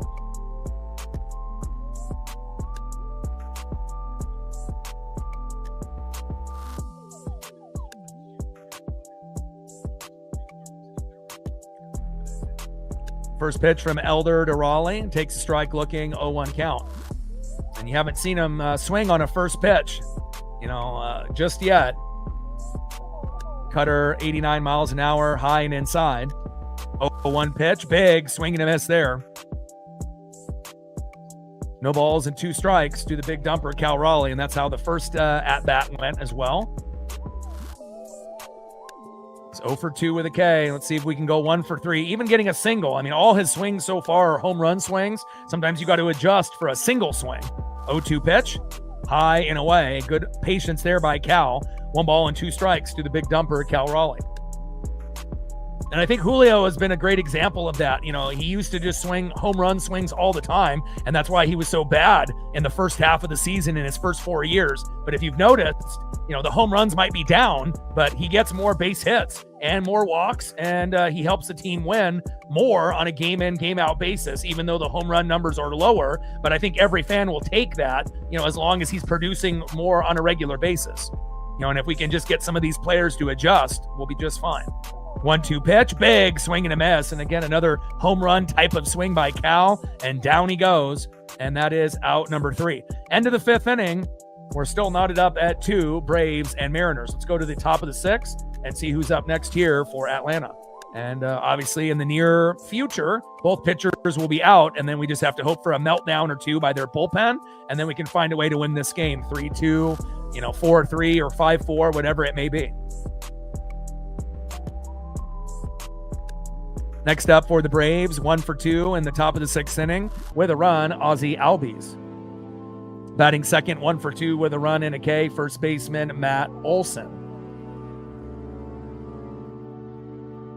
And batting third, 0-for-2, left fielder in the 4-hole, Michael Harris II.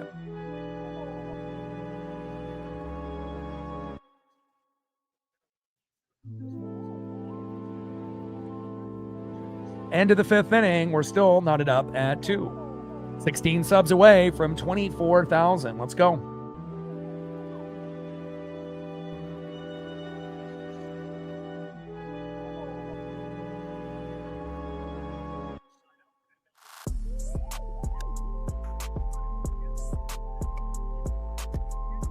All right, we're at 110 likes now, 90 to 200.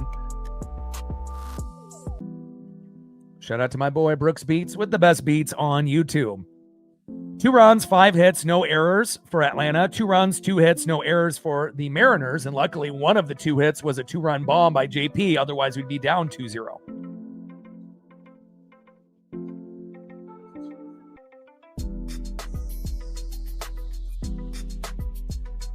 Happy Cinco de Mayo, everyone. George Kirby, 5 innings pitched, 5 hits, 2 earned runs, no walks, 3 Ks, 63 pitches, 44 strikes with an ERA of 3.06. And Bryce Elder, 5 innings pitched, 2 hits, 2 earned runs, 3 walks, 8 Ks, 78 pitches, 51 strikes with a 2.06. And Donovan today in Arkansas, I believe that's AA. He went 1-for-3 with a double RBI, a run, and 2 walks. And that's awesome to see. Donnie is finally getting some reps. We got Victor Robles on AAA on the Tacoma Rainiers. So once we get Victor Robles and Brandon Donovan and Bryce Miller back on the team, it'll be really exciting. Then we just have to wait for Brash and Spire off the injured list. And then when we get Colt Emerson and Cade Anderson called up, everything is going to really start coming together, around the All-Star break and beyond. But, we just have to be able to tread water the best that we can until we get there. 0-1 pitch, high and away to Ozzie Albies. 4-seam fastball, 95 miles an hour there by Kirby. 1 ball and 1 strike to Ozzie Albies.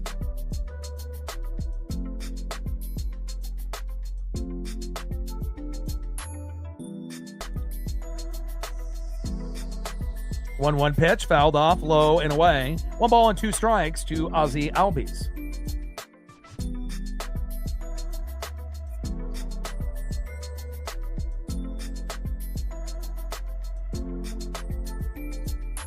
One-two pitch from Kirby, high and away, sinker 96 miles an hour. 2 balls and 2 strikes to Ozzie Albies. Yeah, I mean, normally the American League is this, they're not usually this far behind compared to the National League, but scheduling has, something to do with it as well. What teams are you playing, within the first 35 games and whatnot. And sometimes you have repeat teams that you play, and sometimes that can be good if you're, beating them a lot, and sometimes it can be bad. We're going to get the Royals again in Kansas City this month, so we're going to have an opportunity to get a little bit of payback. And strike 3 is called. Albies is arguing. And Albies is going to have an ABS challenge here. And hopefully we get a little piece of the corner here, and we do. There we go. Braves lose the challenge. And again, on the pitch graph that I'm looking at, it looks like it's outside, not touching the line. But again, the little circle baseball on the pitch graph compared to the actual ABS graph afterwards, sometimes all you need is just that little sliver of the baseball on the graph to touch, where that square is. And, we didn't really have access to that, prior to the ABS. So. And that is 1 away. Next up is Matt Olson. First pitch is high and away with a sweeper, 86 miles an hour, 1-0 count. I appreciate you. Thank you so much. It takes a lot of work, to be able to do this, but I definitely pride myself on giving a very unique broadcast completely different than anybody, on YouTube or social media for that matter. And again, we're going to give love to both teams, and, greatness is everywhere, regardless if it's, on our team or the opponent. And we'll make sure we showcase that. 1-0 pitch is high and away. 2 balls and no strikes to Olson. 2-0 pitch, high and away. Count now is 3 balls and no strikes to Matt Olson. Got to be careful on how you pitch to him. Kirby on the mound, Olson in the box.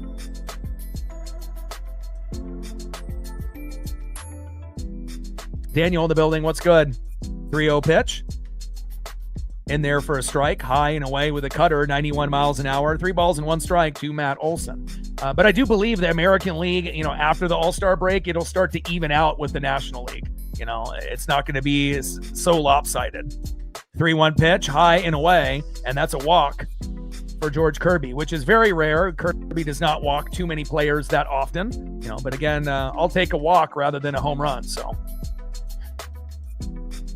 all right, next up is Michael Harris II. Let's see if we can get a double play here. Slow dribbler right up the middle to JP, throw to Naylor. We get out of this inning. Trident's up. Let's go, M's. Shout out to my boy Brooks Beats with the best beats on YouTube. First pitch to Kirby to Harris. Takes a strike looking right down the middle. Change up 88 miles an hour. 0-1 count.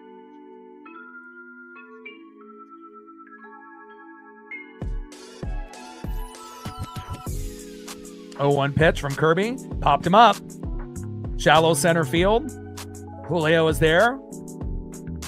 Actually has to take a step into the warning track. It ended up being a little bit deeper than firstly anticipated, but a good throw there into the infield. Runner stays at first, Olson, and that is 2 away. Nice job by Julio Rodriguez in the no-fly zone.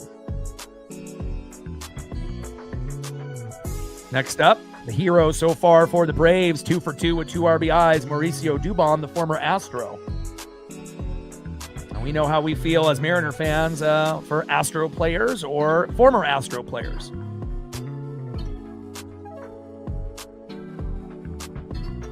Top of the 6th inning, runner at first with 2 outs. We're still knotted up at 2 with a pitcher's duel. And again, you just have to assume, once both starters go out, the game will open up. First pitch is low and away with a sweeper, 87 miles an hour by Kirby, 1-0 count.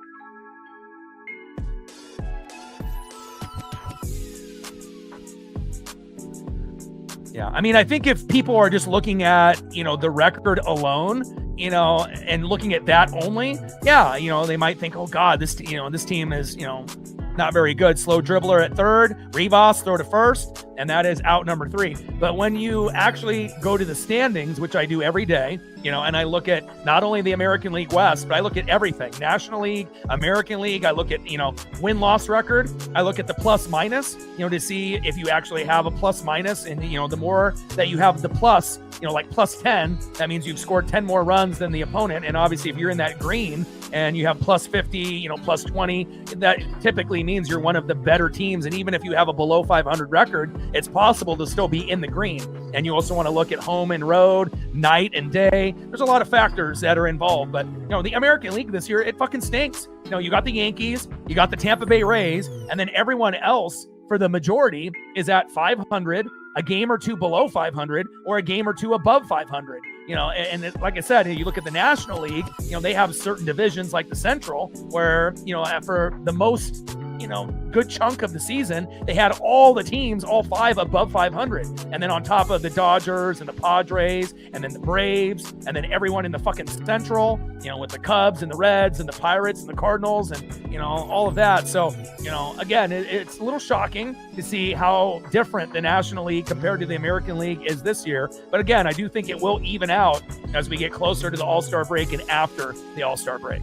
All right, let's go to the bottom of the 6th inning and let's see if we can take the lead.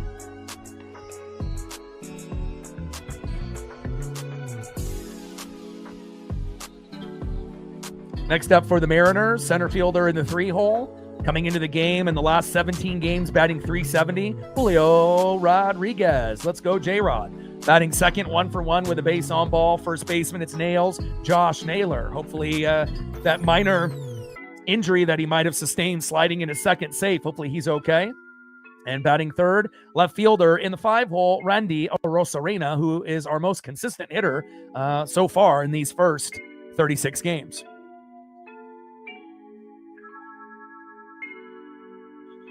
Now 37, but we'll see what he does today.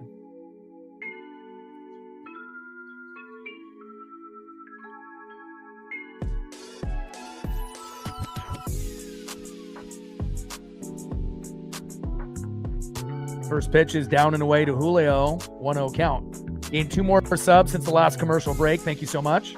Now we're only 14 subs away from 24,000.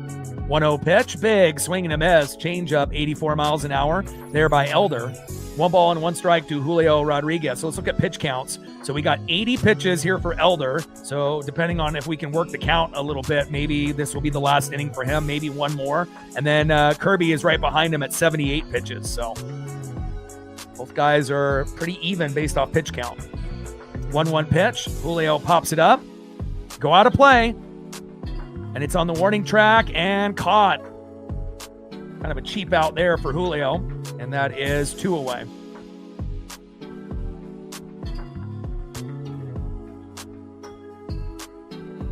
Or 1 away, excuse me.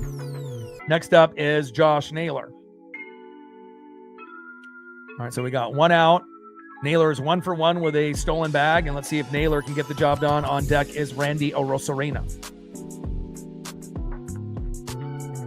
First pitch to Naylor. Big swing and a miss. Low and away with a slider. 82 miles an hour. 0-1 count. Bryce Elder on the mound. Josh Naylor in the box.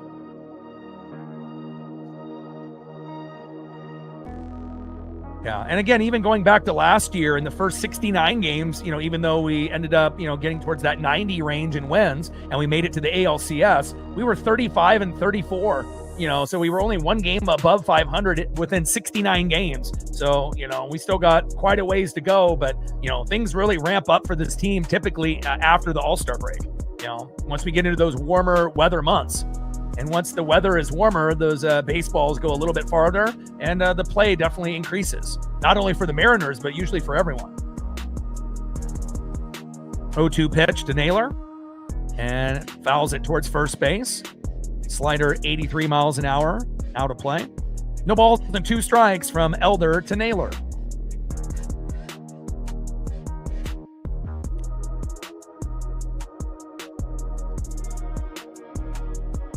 Oh-2 pitch. Big swing and a miss. Down goes Naylor, and that is 2 away. Travis in the building. What's good? Got a lot of international viewers and fans of the channel, which is absolutely fantastic. Welcome. Next up is Randy Rosarena. And even though we've had some, hustle issues and, defensive issues on ground balls, he has been a consistent hitter, even though it feels like, he's very, hit or miss. He's kind of streaky, not as streaky as maybe Luke Raley or Dominic Canzone, but, just a few adjustments with hustle in his game could take him from, being this guy that might be a liability with ground balls in left field to, one of the best all-around players with Julio and Cole Young. If he just hustled the first base, on hits and actually hustled on defense. Just a little bit more effort out of Randy and he could put himself up there. 2-0 pitch.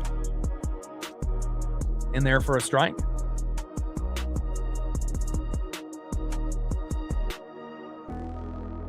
2-1 pitch. Fouls that one off. Out of play. Sinker 90 miles an hour. 2 balls and 2 strikes from Elder to Rosarena. 2-2 pitch. Little chopper right behind the plate to the T-Mobile bricks and foul. Change up 84 miles an hour there by Bryce Elder. Definitely a big pitching duel. Elder's got a 2-hitter and Kirby's got a 5-hitter going so far. 2-2 pitch to Randy and pops it up into right field, fading foul. Sinker 92 miles an hour there by Bryce Elder. 2 balls and 2 strikes with nobody on and 2 outs. Bottom of the 6th inning. We're knotted up at 2. We had Logan Gilbert, give up a happy birthday, Logan Gilbert, today. Even though yesterday was kind of an epic fail for him, giving up 4 solo dingers, but Rayleigh and JP bailed him out, as well as Mooney, and we ended up getting that 5-4 victory. One of the best victories we've had all year, besides that Cardinal game where Wu gave up 7 in the first 3 innings and we came back and won 11-9. Those are 2 really big wins for us. 3-2 pitch, little dribbler, and Olsen is there, toe tap on the bag, and that is out number 3. And again, when you go against, good first basemen, offensively and defensively, like Vinny Pasquantino and Matt Olsen, you got to really get it, in that particular area to get it past those players. And unfortunately, we haven't had too many balls get past those guys.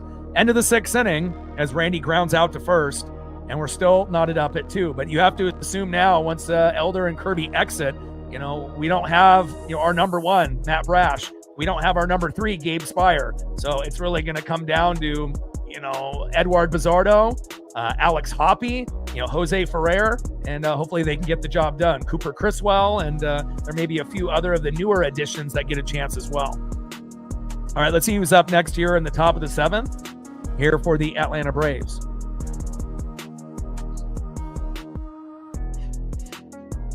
Next up for the Braves, 0 for 2 with a K in the 6th hole, third baseman Austin Riley. Batting second, 0 for 2 with a K, DHing Dom Smith. And batting third, 1 for 2 in the 8th hole, right fielder Mike Yastrzemski. Kirby's at 78 pitches, and then let's look to see what Elder finished at, 93, so he won't be coming back. So final line for Elder on that last inning. 6 innings pitched, 2 hits, 2 earned runs, 3 walks, 9 Ks, 93 pitches, 62 strikes, 2.02 ERA. So we won't have to worry about him anymore, and hopefully we'll have a meltdown by whoever they bring in. And then George Kirby, this will probably be his last inning as well. 6 innings pitched, 5 hits, 2 earned runs, 1 walk, 4 Ks, 78 pitches, 51 strikes with an ERA of 3. And again, 4 to 7 Ks is kind of what I thought George would be in line with, and he's at 4 now. Let's see if he can get a couple more before his outing is over, unless we can end up getting a cheap double play, strikeout and a double play, or a double play and a strikeout.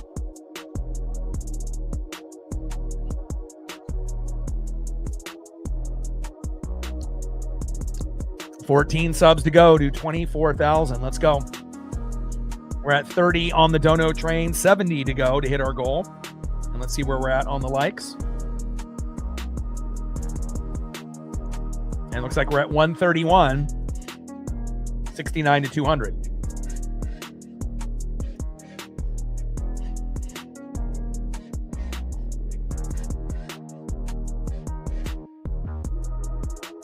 First pitch from Kirby to Riley, sweeper, 85 miles an hour, high and inside, 1-0 count. Top of the 7th inning, we're knotted up at 2. Paisley came in here and wants to say hello. 1-0 pitch, fouled off with that sinker, 95 miles an hour there by George Kirby. 1 ball and 1 strike to Austin Riley.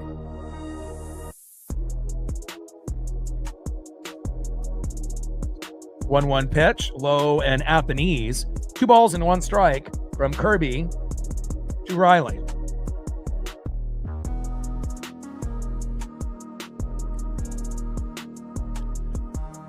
Yeah, he's at 93 pitches, so he won't be coming back. Little slow dribbler to third. Rivas to Naylor. Got him. And even though Rivas doesn't really have the strongest arm, he definitely has to kind of put his whole body into it. And for a smaller player, more times than not, he'll get it there. Nice job. 1 away. Next up is Dominic Smith. And you got to think Elder coming into the game had a 3-1 record with a 1.88 ERA. So I kind of felt that it was going to be tough sledding. And, I thought there is a chance that we have a 0 or only a 1, before he exits. And luckily we ended up getting a walk to Garver, and, JP did his thing. Smith pops up to Randy, and that is 2 away. There we go. Down goes Dom Smith. And next up, in the 8th hole, right fielder Mike Yastrzemski.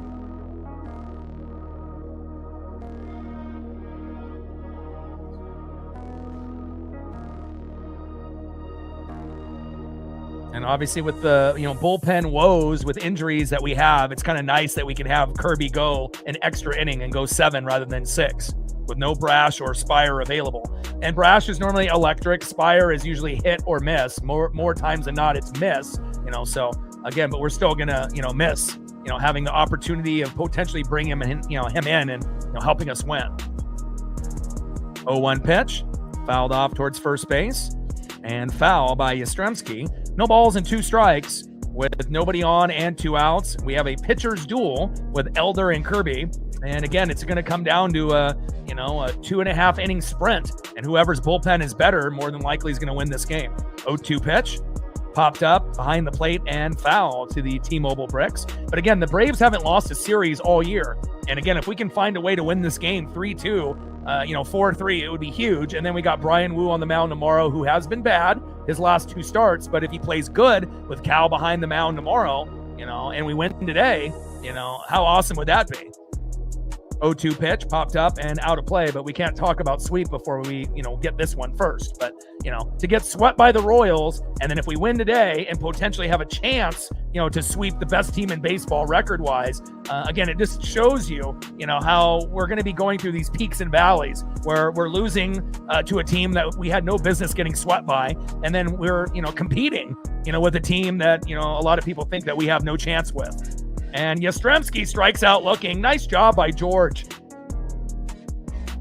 Fantastic start there for George Kirby. Now we just need the bats to come alive, and whoever comes in, and I think Hoppy, he's been really, really reliable. If we bring in Hoppy in the 8th, and then, hopefully we have the lead at that point, and then we can go Mooney and end the game. How awesome would that be? I mean, again, it doesn't matter, if you only win by a run. A win is a win, especially against a very good quality team like this Atlanta Brave team that we're seeing in 2026. And we're going to get a new pitcher here momentarily. Nice job there by George Kirby. Let's look at his final line.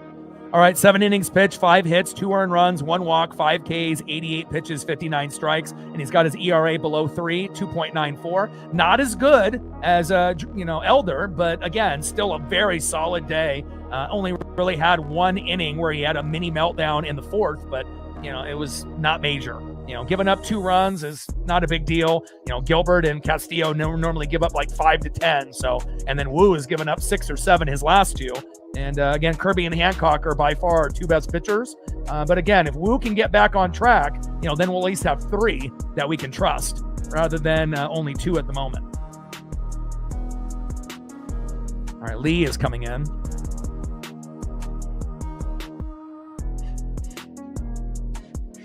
All right, Dylan Lee. And it's a lefty. Of course it is. All these teams do that to us, right?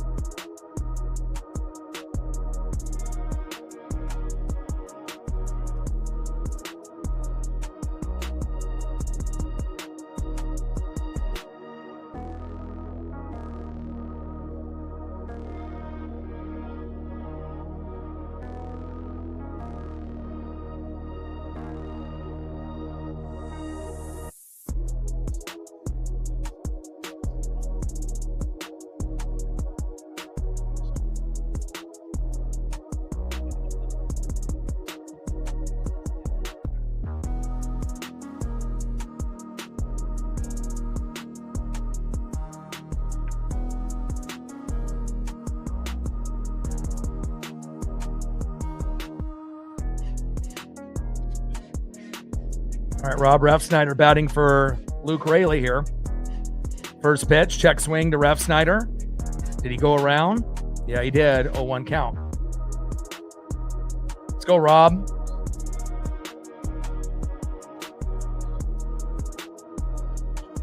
Dylan Lee, the lefty on the mound. Refsnyder, another check swing and another strike there. Swing, Rob. I mean, again, if you're going to, go after it, fully commit, don't do this little half swing. Back-to-back sliders and back-to-back strikes there with check swings by Refsnyder. 0-2 pitch and a third check swing for Refsnyder. Come on, Rob. What a wasted at bat. If you're going to check swing 3 times in a row, you should have just had Luke Raley out there again. Commit, swing. And we know that Rob is pretty good on that first pitch. He can end up getting a hit or a home run or RBI, but that might have been one of the worst at-bats I've seen out of Rob lately. Come on, Rob. Next up is Cole Clutch Young.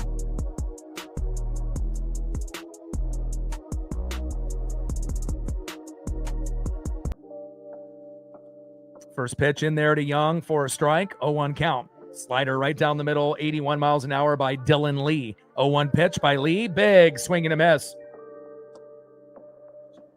No balls and 2 strikes from Dylan Lee to Cole Young. Come on, Cole. Got to get a rally going. You know, again, we have to be blessed that right now the game is tied, considering we only have 2 hits. You know, again, you know, thank God for J.P. Crawford. 0-2 pitch.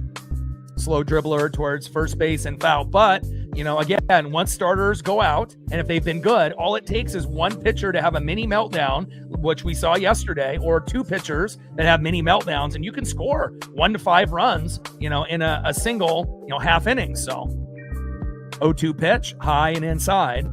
1 ball and 2 strikes to Cole Young. You know, sometimes you just need a walk. Sometimes you need a guy to get hit by a pitch but not get hurt, you know, and get, you know, a few guys on, and then all of a sudden, you know, you have a rally going. 1-2 pitch, low and at the knees, because we know how hard it's been to be able to get 3 consecutive hits. We haven't been able to do it yet, right? So if you can get a little bit of help with a mini meltdown by the other team, you know, sometimes that's going to be enough. Just like with Luke Raley, he had 2 walks in front of him and then hit that big 3-run blast. 2-2 pitch, low and away. Count now is full here to Cole Clutch Young. 0-for-1 with a base on ball and a K. Come on, Cole. You know, but again, you have to understand, you know, depending on who the pitcher is, you know, that's usually going to determine, you know, how good we're going to be. You can't expect, you know, one of the best pitchers we're going to get 10 hits and 10 runs on, you know. Big swing and a miss. Down goes Cole Young. And that is 2 away. And also, remember, we're not very good with lefties as well. Hi. There's the baby. Hi. Paisley's like, I'm hungry. I missed you, Dad.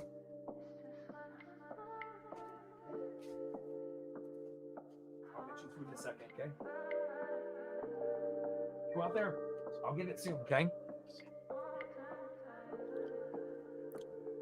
Next up is Mitch Garver.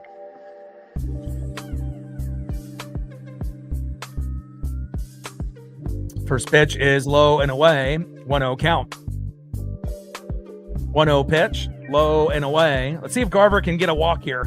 2 balls and no strikes from Lee to Garver. You know, and again, we just haven't really been very good against left-handed pitching. Even if a lefty's got an ERA of like 10, you know, sometimes we have a hard time, you know, being able to get hits off of lefties.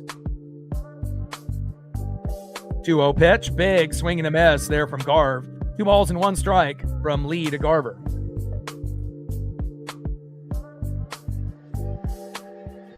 If that's what you need for your parlay, it's possible, you know, but I don't know. Realistically, you know, unless we have a big mini meltdown by one pitcher or multiple pitchers, you know, where they walk or hit a few guys, that might be the only way that happens. 3-1 pitch, takes a strike, low and away. Count now is full. 3 balls and 2 strikes to Mitch Garver. Come on, Mitch. See if we can get a single, double, home run, or, you know, take a walk here. But again, you just never know how things are going to play out, you know, especially pitcher-wise. You know, once the starters go out, it's a brand new ball game. The game kind of resets regardless of score. 3-2 pitch to Garver. Big swing and a miss, and Lee mows down the Mariners there in the bottom of the 7th. And then we're going to go now to the top of the 8th. We're going to have a 2-inning sprint, and hopefully the Mariners can find a way to win this game 3-2 at the very, very least. We just need to be able to get a meltdown.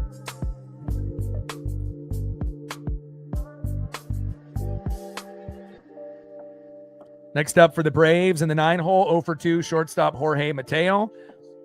Batting second, 0-for-3, catching today, Drake Baldwin. And batting third, 1-for-3 with a run and a K, second baseman Ozzie Albies. And I'm wondering who they're going to be bringing in. You know, Edward Bizardo or Alex Hoppe would be my choices, but I'm not sure where they're going to go. Hoppe didn't play yesterday, so I'll bring Hoppe in.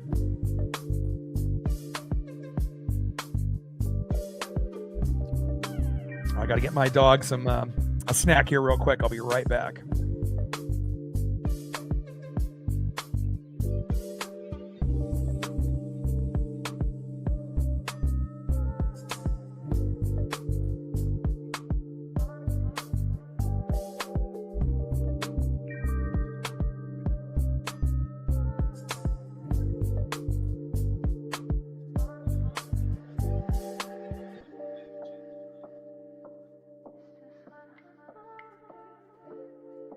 All right, I am back.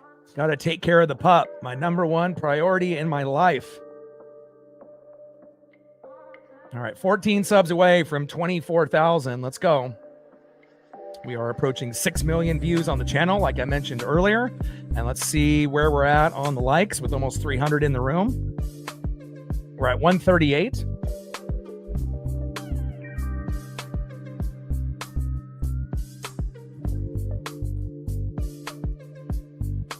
All right, 62 more likes to 200 with 285 in the room. And we're at 30 on the Dono train, 70 to go. 50th anniversary for the Mariners.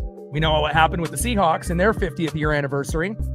Riz has been on the radio for 40 plus years, and we would definitely want him to go out on top. Let's win it for Riz. Shout out to Dave Niehaus in baseball heaven as well. All right, Jose Ferrer is coming in, and hopefully Jose will do a good job here.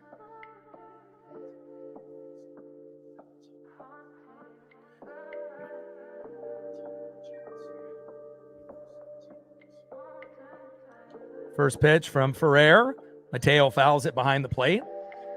0-1 count. Let's go, Jose. And again, we ended up trading Harry Ford, which would have been our backup catcher, for him. And again, you know, the stats are a little deceiving with Ferrer. You know, he actually has pretty good stats, but more times than not, it feels like he kind of has meltdowns, you know, and has lost us quite a few games already. So hopefully we get the good version, you know, of Jose Ferrer here on the mound.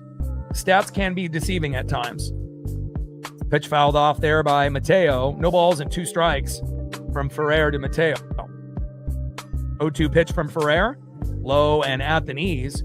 1 ball and 2 strikes from Ferrer to Mateo.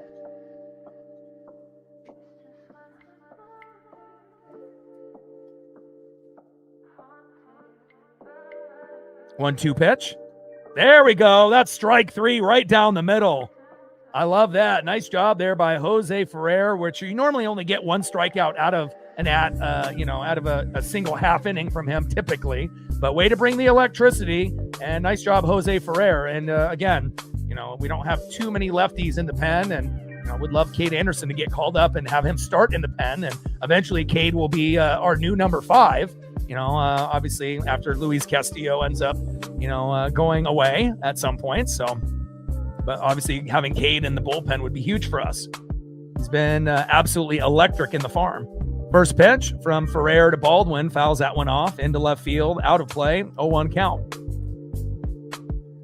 Agreed. Yeah, first couple pitches look good. And again, you can always tell with bullpen guys and your closer, first 7 pitches really determines what they're going to do more times than not. You know, how close are they in the strike zone? You know, how do they look, you know, based on the the vibe and how they're carrying themselves. You know, do they look nervous out there? Are they wild? You know, do they look like they have that swagger and that aura? The Riz, you know, 1-1 pitch in there for a strike. And again, I like what I'm seeing here early on with Ferrer. And again, with the game being 2-2, the last thing that we need is to have someone come in and do blow the game for us. We've already had that happen way too many times here, you know, within the first, 36, 37 games. 1-2 pitch to Baldwin. Big swing and a miss. Wow. We get ourselves a treat. 2 strikeouts for Jose Ferrer. Let's go. That's what I'm talking about. Nice job, Jose Ferrer.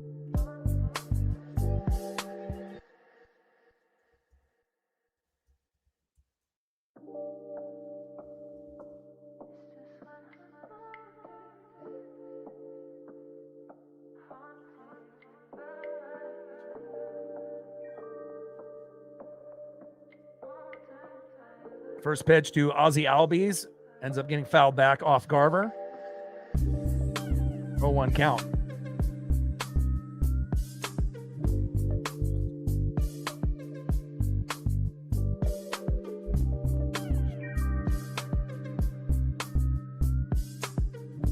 I've been waiting for the photographers to be, able to take some, good photos. At least I got this one now. We got at least one now where he's in a Mariner uniform rather than the old national one there. So we'll be able to use this one moving forward.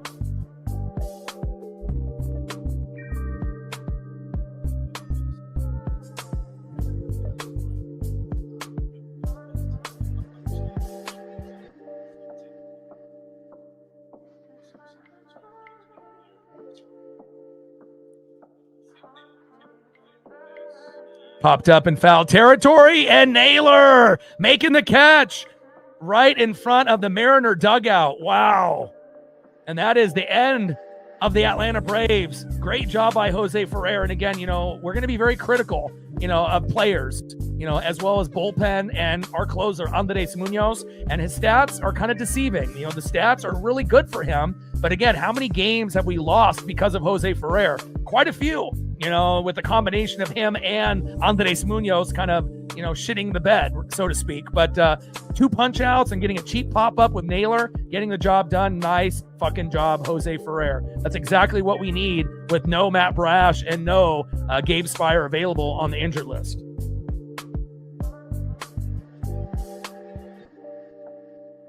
Let's add this Jose Ferrer to my Mariner file. We got at least a Mariner photo that we can use in the future, which is great. Got a Dylan Lee for the Braves. I'll throw into my Brave file as well. All right, let's go to the bottom of the 8th and let's fucking win this game. What do you say?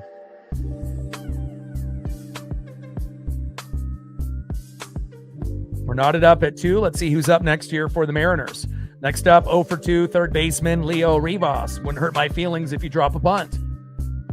Batting second, 1 for 3 with a run, 2 RBIs and a K. Shortstop, J.P. Crawford. And batting third, 0 for 3 with 2 Ks, DHing, big dumper, Cal Raleigh. And if you just adjust, his swing from home run swing every single at-bat to like a single swing, that could be, maybe the difference.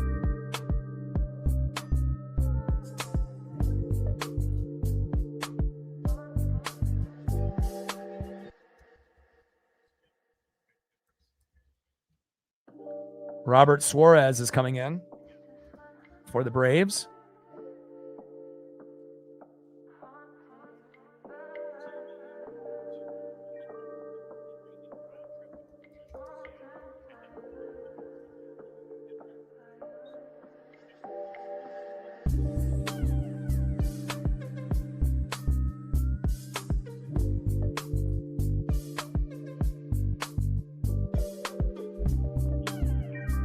All right, Robert Suarez on the mound coming in for the Braves, relieving the lefty, Dylan Lee.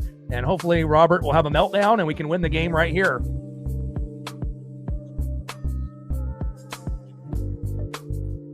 First pitch to Leo Rivas, high and inside. 0-1 count.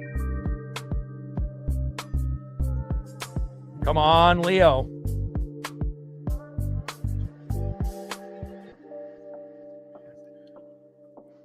Pitch fouled off behind the plate. No balls and 2 strikes to Leo Rivas.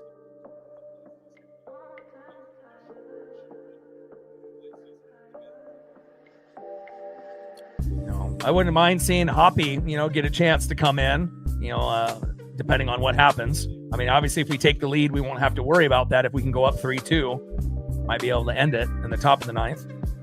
0-2 pitch, low and away. 1 ball and 2 strikes from Robert Suarez to Leo Rivas.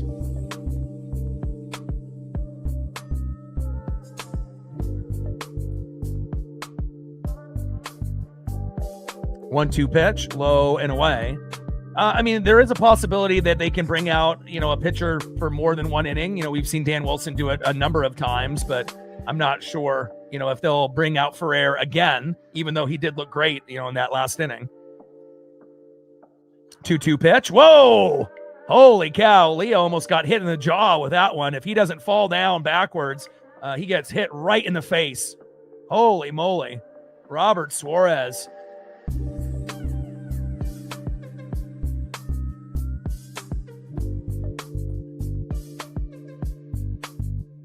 Let's look at the replay here.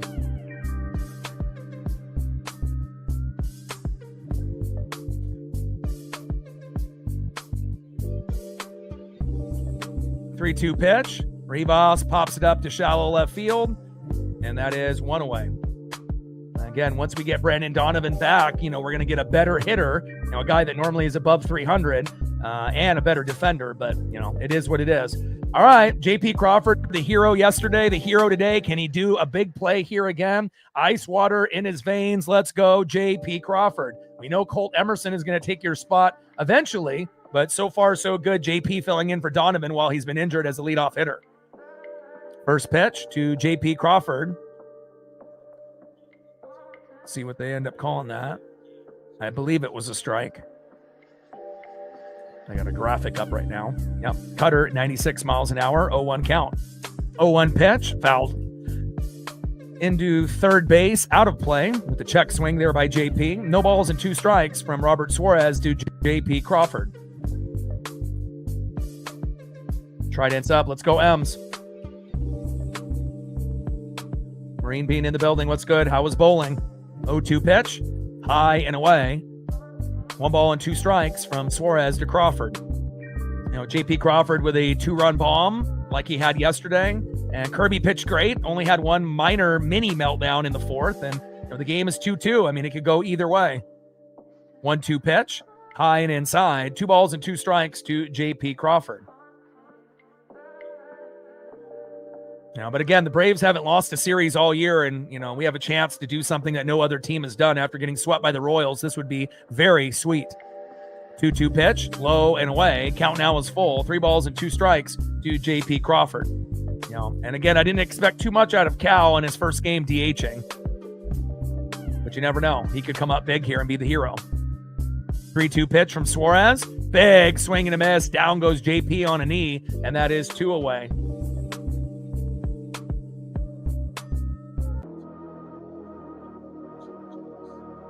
Next up here in the bottom of the 8th with 2 outs is the big dumper, Cal Raleigh. Welcome back to the team. Hopefully he'll catch for Woo tomorrow, and hopefully Woo will be the good Woo, not the bad Woo, where we've seen him give up 13 runs in his last 2 starts, 7 and 6. First pitch to Cal, pops it up and out of play, 0-1 count. But again, you know, I definitely had a better vibe about this particular matchup rather than the Royal matchup. You know, everyone is just assuming that we would sweep the Royals or win 2 out of 3. And once you drop that first game, momentum goes both ways when things are going good and when things are going bad. 0-1 pitch, big swing and a miss, low and away by Cal. No balls and 2 strikes to the big dumper, Cal Raleigh. But I don't care how we find a way to win, but if we can find a way to win 3-2, that would be absolutely phenomenal.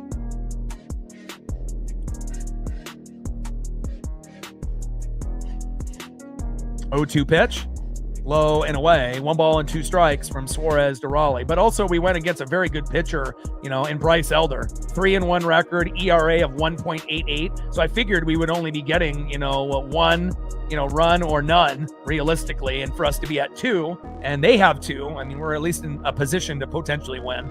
1-2 pitch, big swing and a miss, and down goes Cal. And now we're going to go to the top of the 9th inning and see who's up next here for the Braves. Still a game that's in reach, even though we, only have 2 hits. But luckily, one of them was a 2-run blast by JP Crawford. Otherwise, we'd be down 2-0 right now. Next up for the Braves, 1 for 2 with a run, a base on ball, and a K. Matt Olson. Got to be careful on how you pitch to him. Batting second, 0 for 3, left fielder in the 4-hole, Michael Harris the second. And batting third, the hero so far today, the former Astro, 2 for 3 with 2 RBIs to get them their 2 runs on the board after JP Crawford's 2-run blast, Mauricio Dubon. And who are we going to have in? Is it going to be, they had Mooney on the screen, so it doesn't look like they're going to bring Ferrer back out. But again, I mean, you could have Ferrer come back out, you could have Mooney come out, you could have Alex Hoppe come out. You know, I think we can trust him based on what we've seen really so far in this small sample, but we'll find out here momentarily. We're at 30 on the Dono train, 70 to go. We were 14 subs away from 24,000. Now we gained another sub. Now we're only 13 away. And Munoz is coming in. And hopefully Mooney can be good like he was yesterday, helping us get the victory.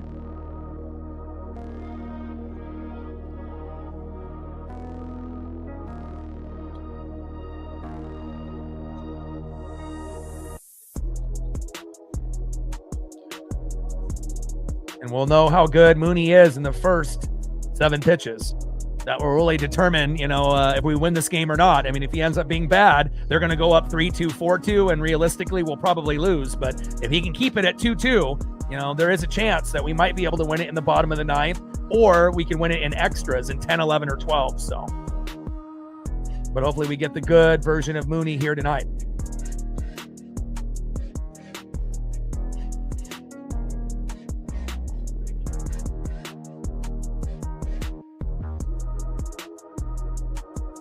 Top of the ninth inning, we're knotted up at 2. We ended up coming back from a 4-0 deficit yesterday. Gave up 4 solo dingers by Logan Gilbert, and then we came back with a 3-run jack and a 2-run bomb by Rayleigh and Crawford. And again, we found a way to come back and win yesterday, 5-4. All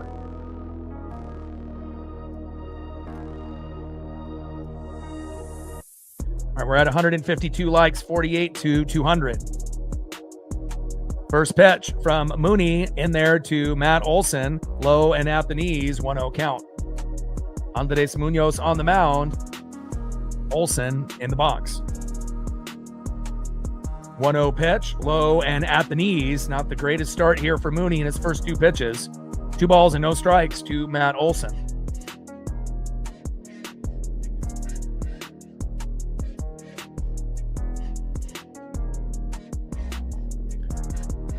.2-0 pitch, gets a strike finally on pitch number 3, right down the middle.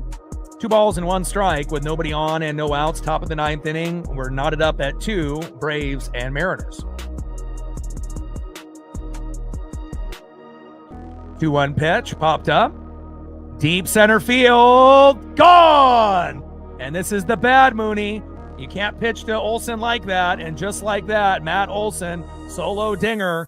And again, Andres Munoz, after being good yesterday, fumbles the bag again. He's been fucking terrible overall. And now we're down 3-2. Jesus.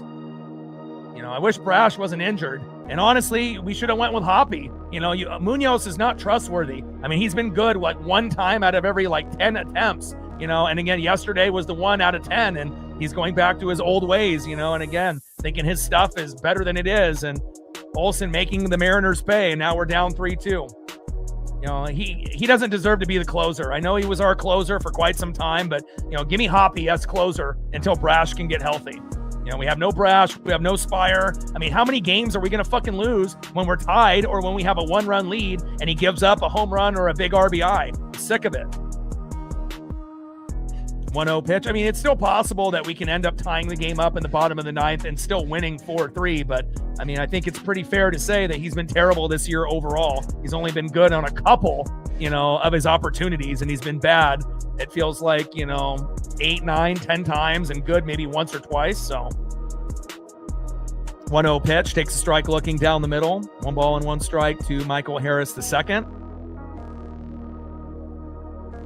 Now it's a 2-1 pitch. Low and at the knees. Count now is 3 balls and 1 strike to Michael Harris II. But again, he's had the job, and I get it. But again, at some point you have to, if he's got, mental problems and he got grip problems, keeping him as our closer, and especially with all the injuries that we've had, we can't afford, when we actually start to play good and we're competing with good teams, to him to fumble the bag and, fuck up everything at the end of the game for us. We need to have someone else as our closer. I suggest, Hoppy. That would be probably a better option. 3 balls and 2 strikes to Michael Harris II, and hopefully the Braves don't get any more runs. 3-2 pitch, popped up. Shallow left field. Randy Arosarena is there, and that is 1 away.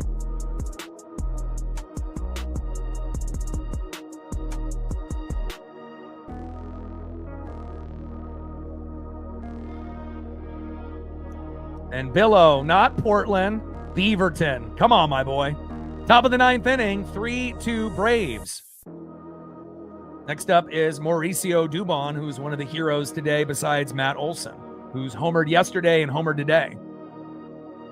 First pitch, high and inside, 1-0 count. But again, you can tell the grip on the slider, it's all over there, And again, I know Hoppy's from AAA, but I think he's proven that he can get 2 or 3 strikeouts even in limited action. And, having Bizzardo, if he's not in early in the game, I think we would trust Bizzardo and Hoppy more than Munoz, Have Mooney pitch in the 8th, if you want him to play, and see how he does. And then let's have someone else in the 9th, with Brash, Bizzardo, or, potentially Hoppy, I think would be a good choice. Especially if you're going to have Bizzardo typically in the 6th, 7th, or 8th, with Ferrer. Got to be able to move someone else there. Just a fucking untrustworthy player that's fucked up so many games for us. Think about all the games that he's fucked up. Like, we would have an above 500 record if we had somebody better than Mooney. Even with all the problems that we've had and the injuries that we've had, if we actually had someone consistent as a closer, we would have an above 500 record. Maybe not a lot above 500, but we would, definitely be a game or two above 500 right now, no doubt. 3 balls and 1 strike to Mauricio Dubon. 3-1 pitch. And looks like that's a walk. A pitch inside there to Mauricio Dubon, the former Astro. People know where Beaverton is, my boy. We know Nike headquarters is there. If you live in Oregon and Washington or have been in this general area, people know. Top of the 9th inning, 3-2 Atlanta. Next up is Austin Riley, and he got a home run yesterday as well. We had home runs by Baldwin, Albies, Olsen, and Riley. And again, we can't afford for another big play here. We have to keep this, run deficit to 1. If it goes up to 2 or more, realistically, game over, more than likely. So, and it still might be game over based on Mooney fucking up again, but hopefully we can climb out of it and at least tie the game up or potentially win it in the bottom of the 9th.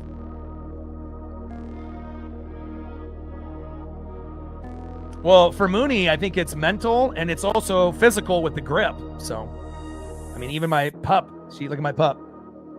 She's like, man, she's like, I don't even want to watch Mooney anymore. I don't blame you. Let me open the door for her. Give me a second here. I see you. 0-1 pitch, high and inside. 1 ball and 1 strike from Mooney to Riley.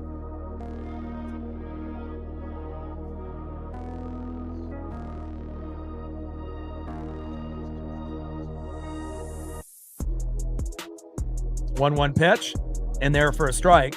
But again, you can always tell with Mooney, even when he was the good Mooney last year, the year before that, first 7 pitches really determine on what he's going to be. And he's already, talked to the media about how the grip is not there with the slider, and that's one of his better pitches, and it shows. 1-2 pitch, big swing and a miss on Riley. There you go. That's the good Mooney. And that is 2 away. But again, yesterday was one of the best outings, and we were just praying that he would be able to get the out so we could win the game since we were only up by a run. But it definitely feels like every time the game is tied or we're up by a run, he gives up at least a run, and sometimes we can't recover from that, especially when the game is tied and they take the lead, or, we have a 2-1 lead and then all of a sudden it ends up being 2-2. You want to have a reliable closer, and they have Hoppy warming up, and again, I know it's unconventional to bench your closer, but again, if he's been this fucking bad and you got a guy in Hoppy that could actually take over, maybe not long term, but short term, you got to make the adjustment.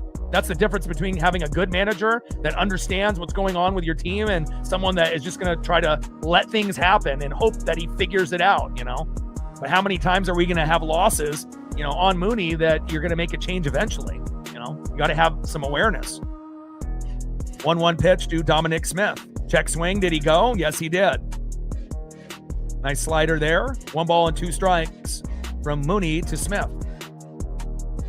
But again, think about how many games that Mooney has blown for us. We definitely would be above 500. At least the record at the very minimum would be flipped. We would be 19-17. But realistically, I think that we would probably be 3-4 games above 500. Maybe even more if we actually had a reliable fucking closer. And normally we do. This is just like the first year that we don't. Big swing and a miss. And down he goes, and that is out number 3, but not after giving up the big home run to Matt Olson. And now we're in a little bit of a hole, but it doesn't mean that we can't come back. And again, hopefully we can tie it up and go into extras and win 4-3. Or best case scenario, we end up winning it here in the bottom of the 9th and we win 4-3. But, it just stinks that whenever he comes in, you're holding your breath. You have zero confidence, when he's in the game. It's like pretty much having Luis Castillo out there. Zero confidence that Castillo is going to pitch well. Even though he might be good for a couple innings, but then eventually the old Castillo comes out and he gives up 4, 5, 6, 7, 8 runs. Right now, Gilbert, not good. Castillo, fucking terrible. Mooney, fucking terrible. Wu, terrible in the last 2 starts, but we trust him overall. and hopefully he'll be able to prove himself tomorrow, but definitely Castillo and Mooney are the two worst players on the team right now. It's a crazy thing to say. We already know Castillo has been bad for quite some time. I have no faith in him, but, we normally have faith in Mooney, but goddamn, he is fucking terrible this year. I would, if it was me and I was managing, I would go with Hoppy, short term until Mooney can prove that he can end up getting guys out in the 8th inning. And then if he can, consistently get guys out in the 8th, then he can get his job back. But if we're going to continue to have Mooney as our closer the whole year, we're not making the playoffs. It's just not going to happen. Even if we get, Donovan back, we call up Cade Anderson, we get Colt Emerson on the team, Donovan starts raking, Cal gets back to being Cal. If we end up keeping him there, if things don't improve mentally and physically, we're not going to make the playoffs with him as our closer, because we're going to have a lot of these close games where we're up by a run or two or tied, and then all of a sudden, instead of the game still being tied, we're down by a fucking run. Sometimes you can make that, big effort in the bottom of the ninth, but sometimes, it's just not going to happen. Put in Hoppy as the closer. That's what I would do. All right, let's see if we can get a miracle here. Next up, 0 for 3 with a K, center fielder Julio Rodriguez, batting .370 in the last 17 games. Let's fucking go, Julio. Batting second, first baseman, Josh Naylor, and batting third in the 5-hole, one of the more consistent hitters, Randy Arozarena. And now they have Iglesias coming in here for the Braves. Oh.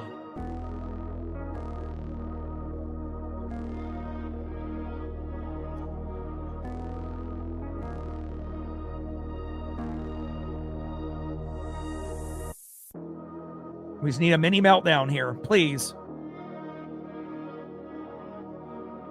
First pitch in there to Julio for a strike looking. Sinker, 95 miles an hour, 0-1 count. All right, Mariner Moose, we need a miracle. 0-1 pitch. Julio fouls it back to the T-Mobile bricks. No balls and 2 strikes to Julio Rodriguez.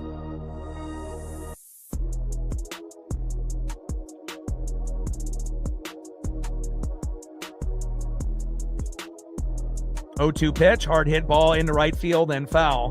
But, it definitely feels like, Mooney is, fucked up 5 to 10 times already. And I mean, we're only, 36, 37 games in. And again, if you got a closer that's got an ERA of fucking 5 or more, that's not fucking good.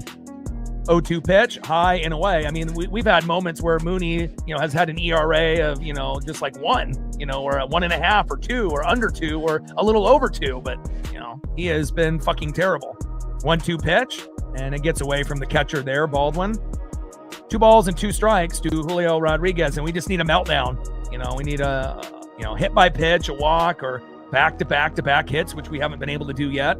And we have to be blessed that, the game was 2-2 with only 2 hits with the J.P. Crawford 2-run bomb. 2-2 pitch, big swing and a miss. Down goes Julio, and that is 1 away.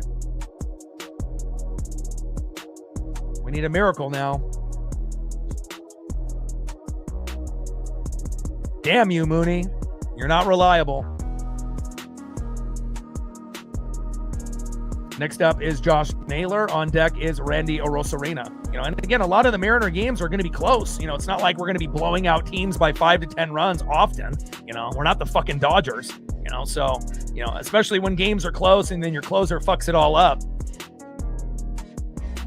Yeah, Leo definitely is a AAA player, but we don't really have a whole lot of other options at third base, and Donnie will be back by the White Sox series. 1-0 pitch, hard hit ball, and a little blooper into right field. There we go. Josh Naylor getting a nice base knock.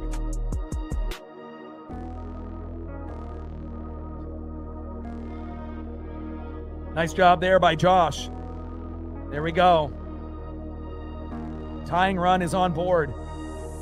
Next up is Randy Arozarena. Let's go, Randy. We need you to be a hero. Nice job, Nails. But yeah, I think, obviously third base is a weakness. The strongest thing about Leo is the defense, that's for sure. He can't hit worth a shit. So, there's no doubt about that. We need Donovan back, and it really shows you how important Donnie was when we were one of the worst hitting teams in baseball when it was just him and Cole Young. We need Donovan desperately back. 0-1 pitch in there for a strike, low and away. And I do think when Donnie does come back, it's going to give us a huge emotional lift, offense and defense. But I agree, though. I think, Rivas is a AAA player. 0-2 pitch. Popped up into right field, out of play. No balls and 2 strikes from Iglesias to Randy Arozarena. But, I would love to be able to see Hoppy be our new closer. Either him or Bizzardo. 0-2 pitch. And Naylor steals a bag. There we go. And Naylor ended up, attempting to steal second and ended up having an injury, but it looks like maybe he just got the wind knocked out of him, and he's still in the game, as you can tell, with dirt all over the front of his jersey and his pants. And now Naylor getting into in scoring position. He may not be the fastest player, but again, overall, usually a pretty smart player. 1-2 pitch to Randy. Hard hit ball into right field, fading foul.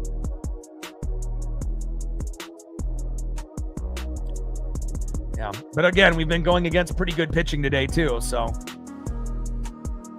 if we actually had more meltdowns by Atlanta, we'd have obviously more than 3 hits at this point.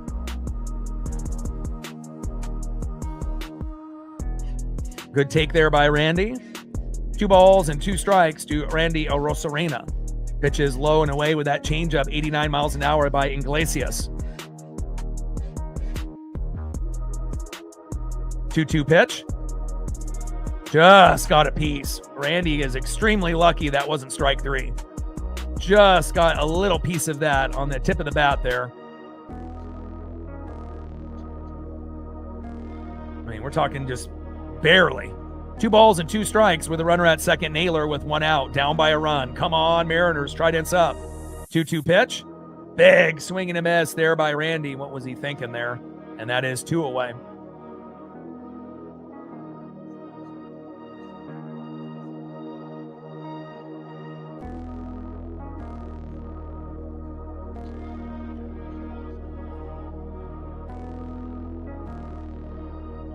All right, Dominic Canzone is pinch hitting.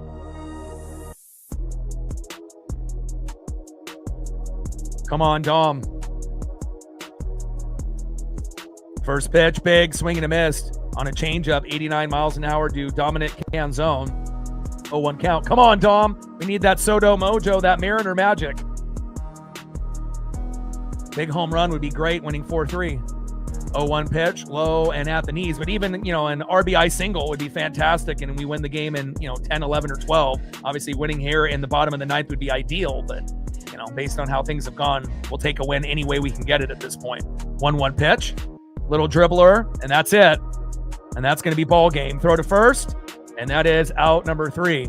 The Atlanta Braves end up winning, not really based on, them being better than us. It's because Mooney fucked it all up. Again, we had an opportunity to win this game, potentially, in the 9th, if the game was still tied 2-2 or in extras. But again, another opportunity by, the closer or the bullpen, shitting the bed. And again, it's like, how many times have we been tied or had a 1-run lead and Mooney has given up a run? It feels like it's happened 5, 6, 7, 8, 9, fucking 10 times already. And this is definitely a game that we could have won. The Atlanta Braves haven't lost a series all year. And again, they steal one from the Mariners here. Yeah, we only had 3 hits. But again, even with that being said, there was a really good chance if the game was still tied 2-2, in the bottom of the 9th, that we might have been able to pull it out, in the 9th or in the 10th or 11th or 12th. So, and again, Mooney used to be a top 5, top 10 closer. Now, one of the worst in baseball, based on mental and obviously the physical grip on his slider. He just doesn't have it. So, yikes. But again, we have a chance to be able to win the series tomorrow. We got Brian Wu on the bump, and yeah, he's been bad the last 2 starts, giving up 7 and 6. But remember, when he gave up 7, Mariners came back and won 11-9 against the Cardinals. So hopefully we can find a way where, Wu ends up being the regular Wu, and Cal maybe will be behind the plate tomorrow, hopefully, and we can find a way. Let's go over the stats for both teams. It definitely was a pitcher's duel, but Mooney, fucked it up again, unfortunately. And again, I would have Alex Hoppy, be our new closer, but I don't know if Dan Wilson is smart enough to recognize that and make that, change. So Suarez gets the win. Mooney gets the loss, 3-3. And again, 1 inning pitch, 1 hit, 1 earned run, 2 Ks, and 1 walk. Mooney is fucking terrible. Iglesias with the save. And Crawford homer to right was the highlight for the Mariners, with Garver on board giving us an early 2-0 lead, but then Dubon doubled to right. Albies and Olsen scored in the bottom of that inning, or in the top of the next inning in the fourth, and then it was 2-2. Andres Munoz comes in and ends up giving up a solo dinger to Olsen, who also homered yesterday, and that's probably the best player on the team besides Ronald Acuna Jr., who's out with the grade 1 hamstring strain, and he ends up winning it for the Braves. So let's go over the stat line here for both. All right, so Drake Baldwin, who DH'd yesterday and had a home run, caught today behind the plate, went 0 for 4. Ozzie Albies 1 for 4 with a run. Matt Olson ends up being the MVP, 2 for 3 with 2 runs and a home run and an RBI, and the game-winning home run for Matt Olson, potentially a future Hall of Famer. Batting fourth, 0 for 4, Michael Harris II. Mauricio Dubon ended up being one of the heroes as well, went 2 for 3 with 2 RBIs. Austin Riley, 0 for 4. Dominic Smith, 0 for 4. Mike Yastrzemski, 1 for 3. And Jorge Mateo, 0 for 3. And one of the other reasons why the Braves ended up winning this game, Bryce Elder, 6 innings pitched, 2 hits, 2 earned runs, 3 walks, 9 Ks, 93 pitches, 62 strikes with a 2.02 ERA. And he came into the game with a 3-1 record and a 1.88 ERA. So, it definitely was a pitcher's duel, and we just couldn't do enough for our pitchers. Kirby, 4-2 record, coming in with an ERA of 3, but just not enough run support. 7 innings pitched, 5 hits, 2 earned runs, 1 walk, 5 Ks, 88 pitches, 59 strikes with a 2.94 ERA. But with only 3 hits, that's not going to cut it more times than not. And let's go over the Mariners stats here. All right, so JP Crawford, the hero for the Mariners, 1 for 4 with a run, a home run, and 2 RBIs. Big dumper Cal Raleigh, 0 for 4 in his first game, which I predicted at the beginning of the game. I didn't think he was going to get a hit today in his first game back, and he didn't. Julio Rodriguez going 0 for 4. That fucking hurt. Naylor had a good game, 2 for 3. Randy, 0 for 4, unacceptable. Luke Raley, 0 for 1. Ref Snyder, 0 for 1. Canzone, 0 for 1. Cole Young, 0 for 2. And ended up getting a walk, but that's not what we need from Cole. Mitch Garver, 0 for 2, and then Leo Rivas, 0 for 3. So the bottom of the order also getting skunked again, like yesterday, with Young, Garver, and Rivas. And then obviously lost the game because of this individual right here. 1 inning pitch, 1 hit, 1 earned run, 1 walk, 2 Ks.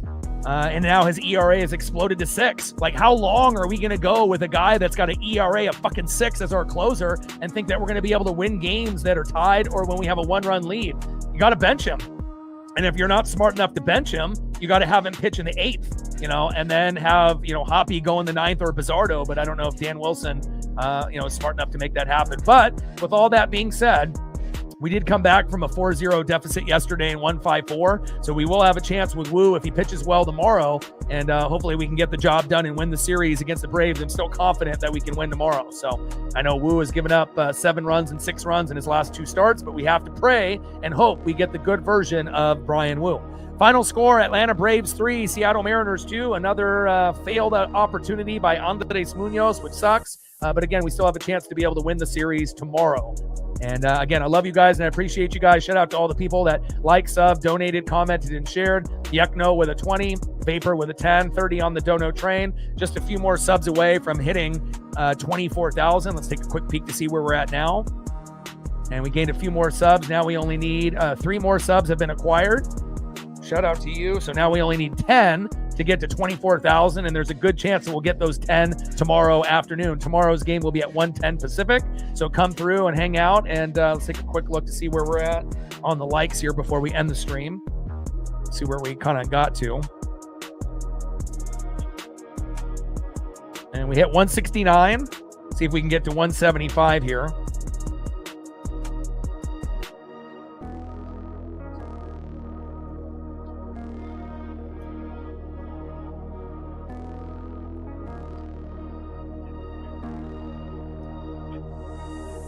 All right, 169 likes, 6 more to 175. And again, I just wish we had a closer that we could rely on, and he's got to be benched. Normally, I would say Matt Brash, but he's injured, right? Gabe Spider's injured as well. So, I mean, really, we only have Eduard Bizardo, Jose Ferrer, and Alex Hoppy, and that's fucking scary, But again, hopefully we can find a way. So, love you guys, and I appreciate you guys. Final score, Braves 3, Mariners 2. And I got one question for you. Who talk sports like us? Your boy Orion, Northwest Sports Fanatics, and I am out. Gang. Tridents up. Go Mariners.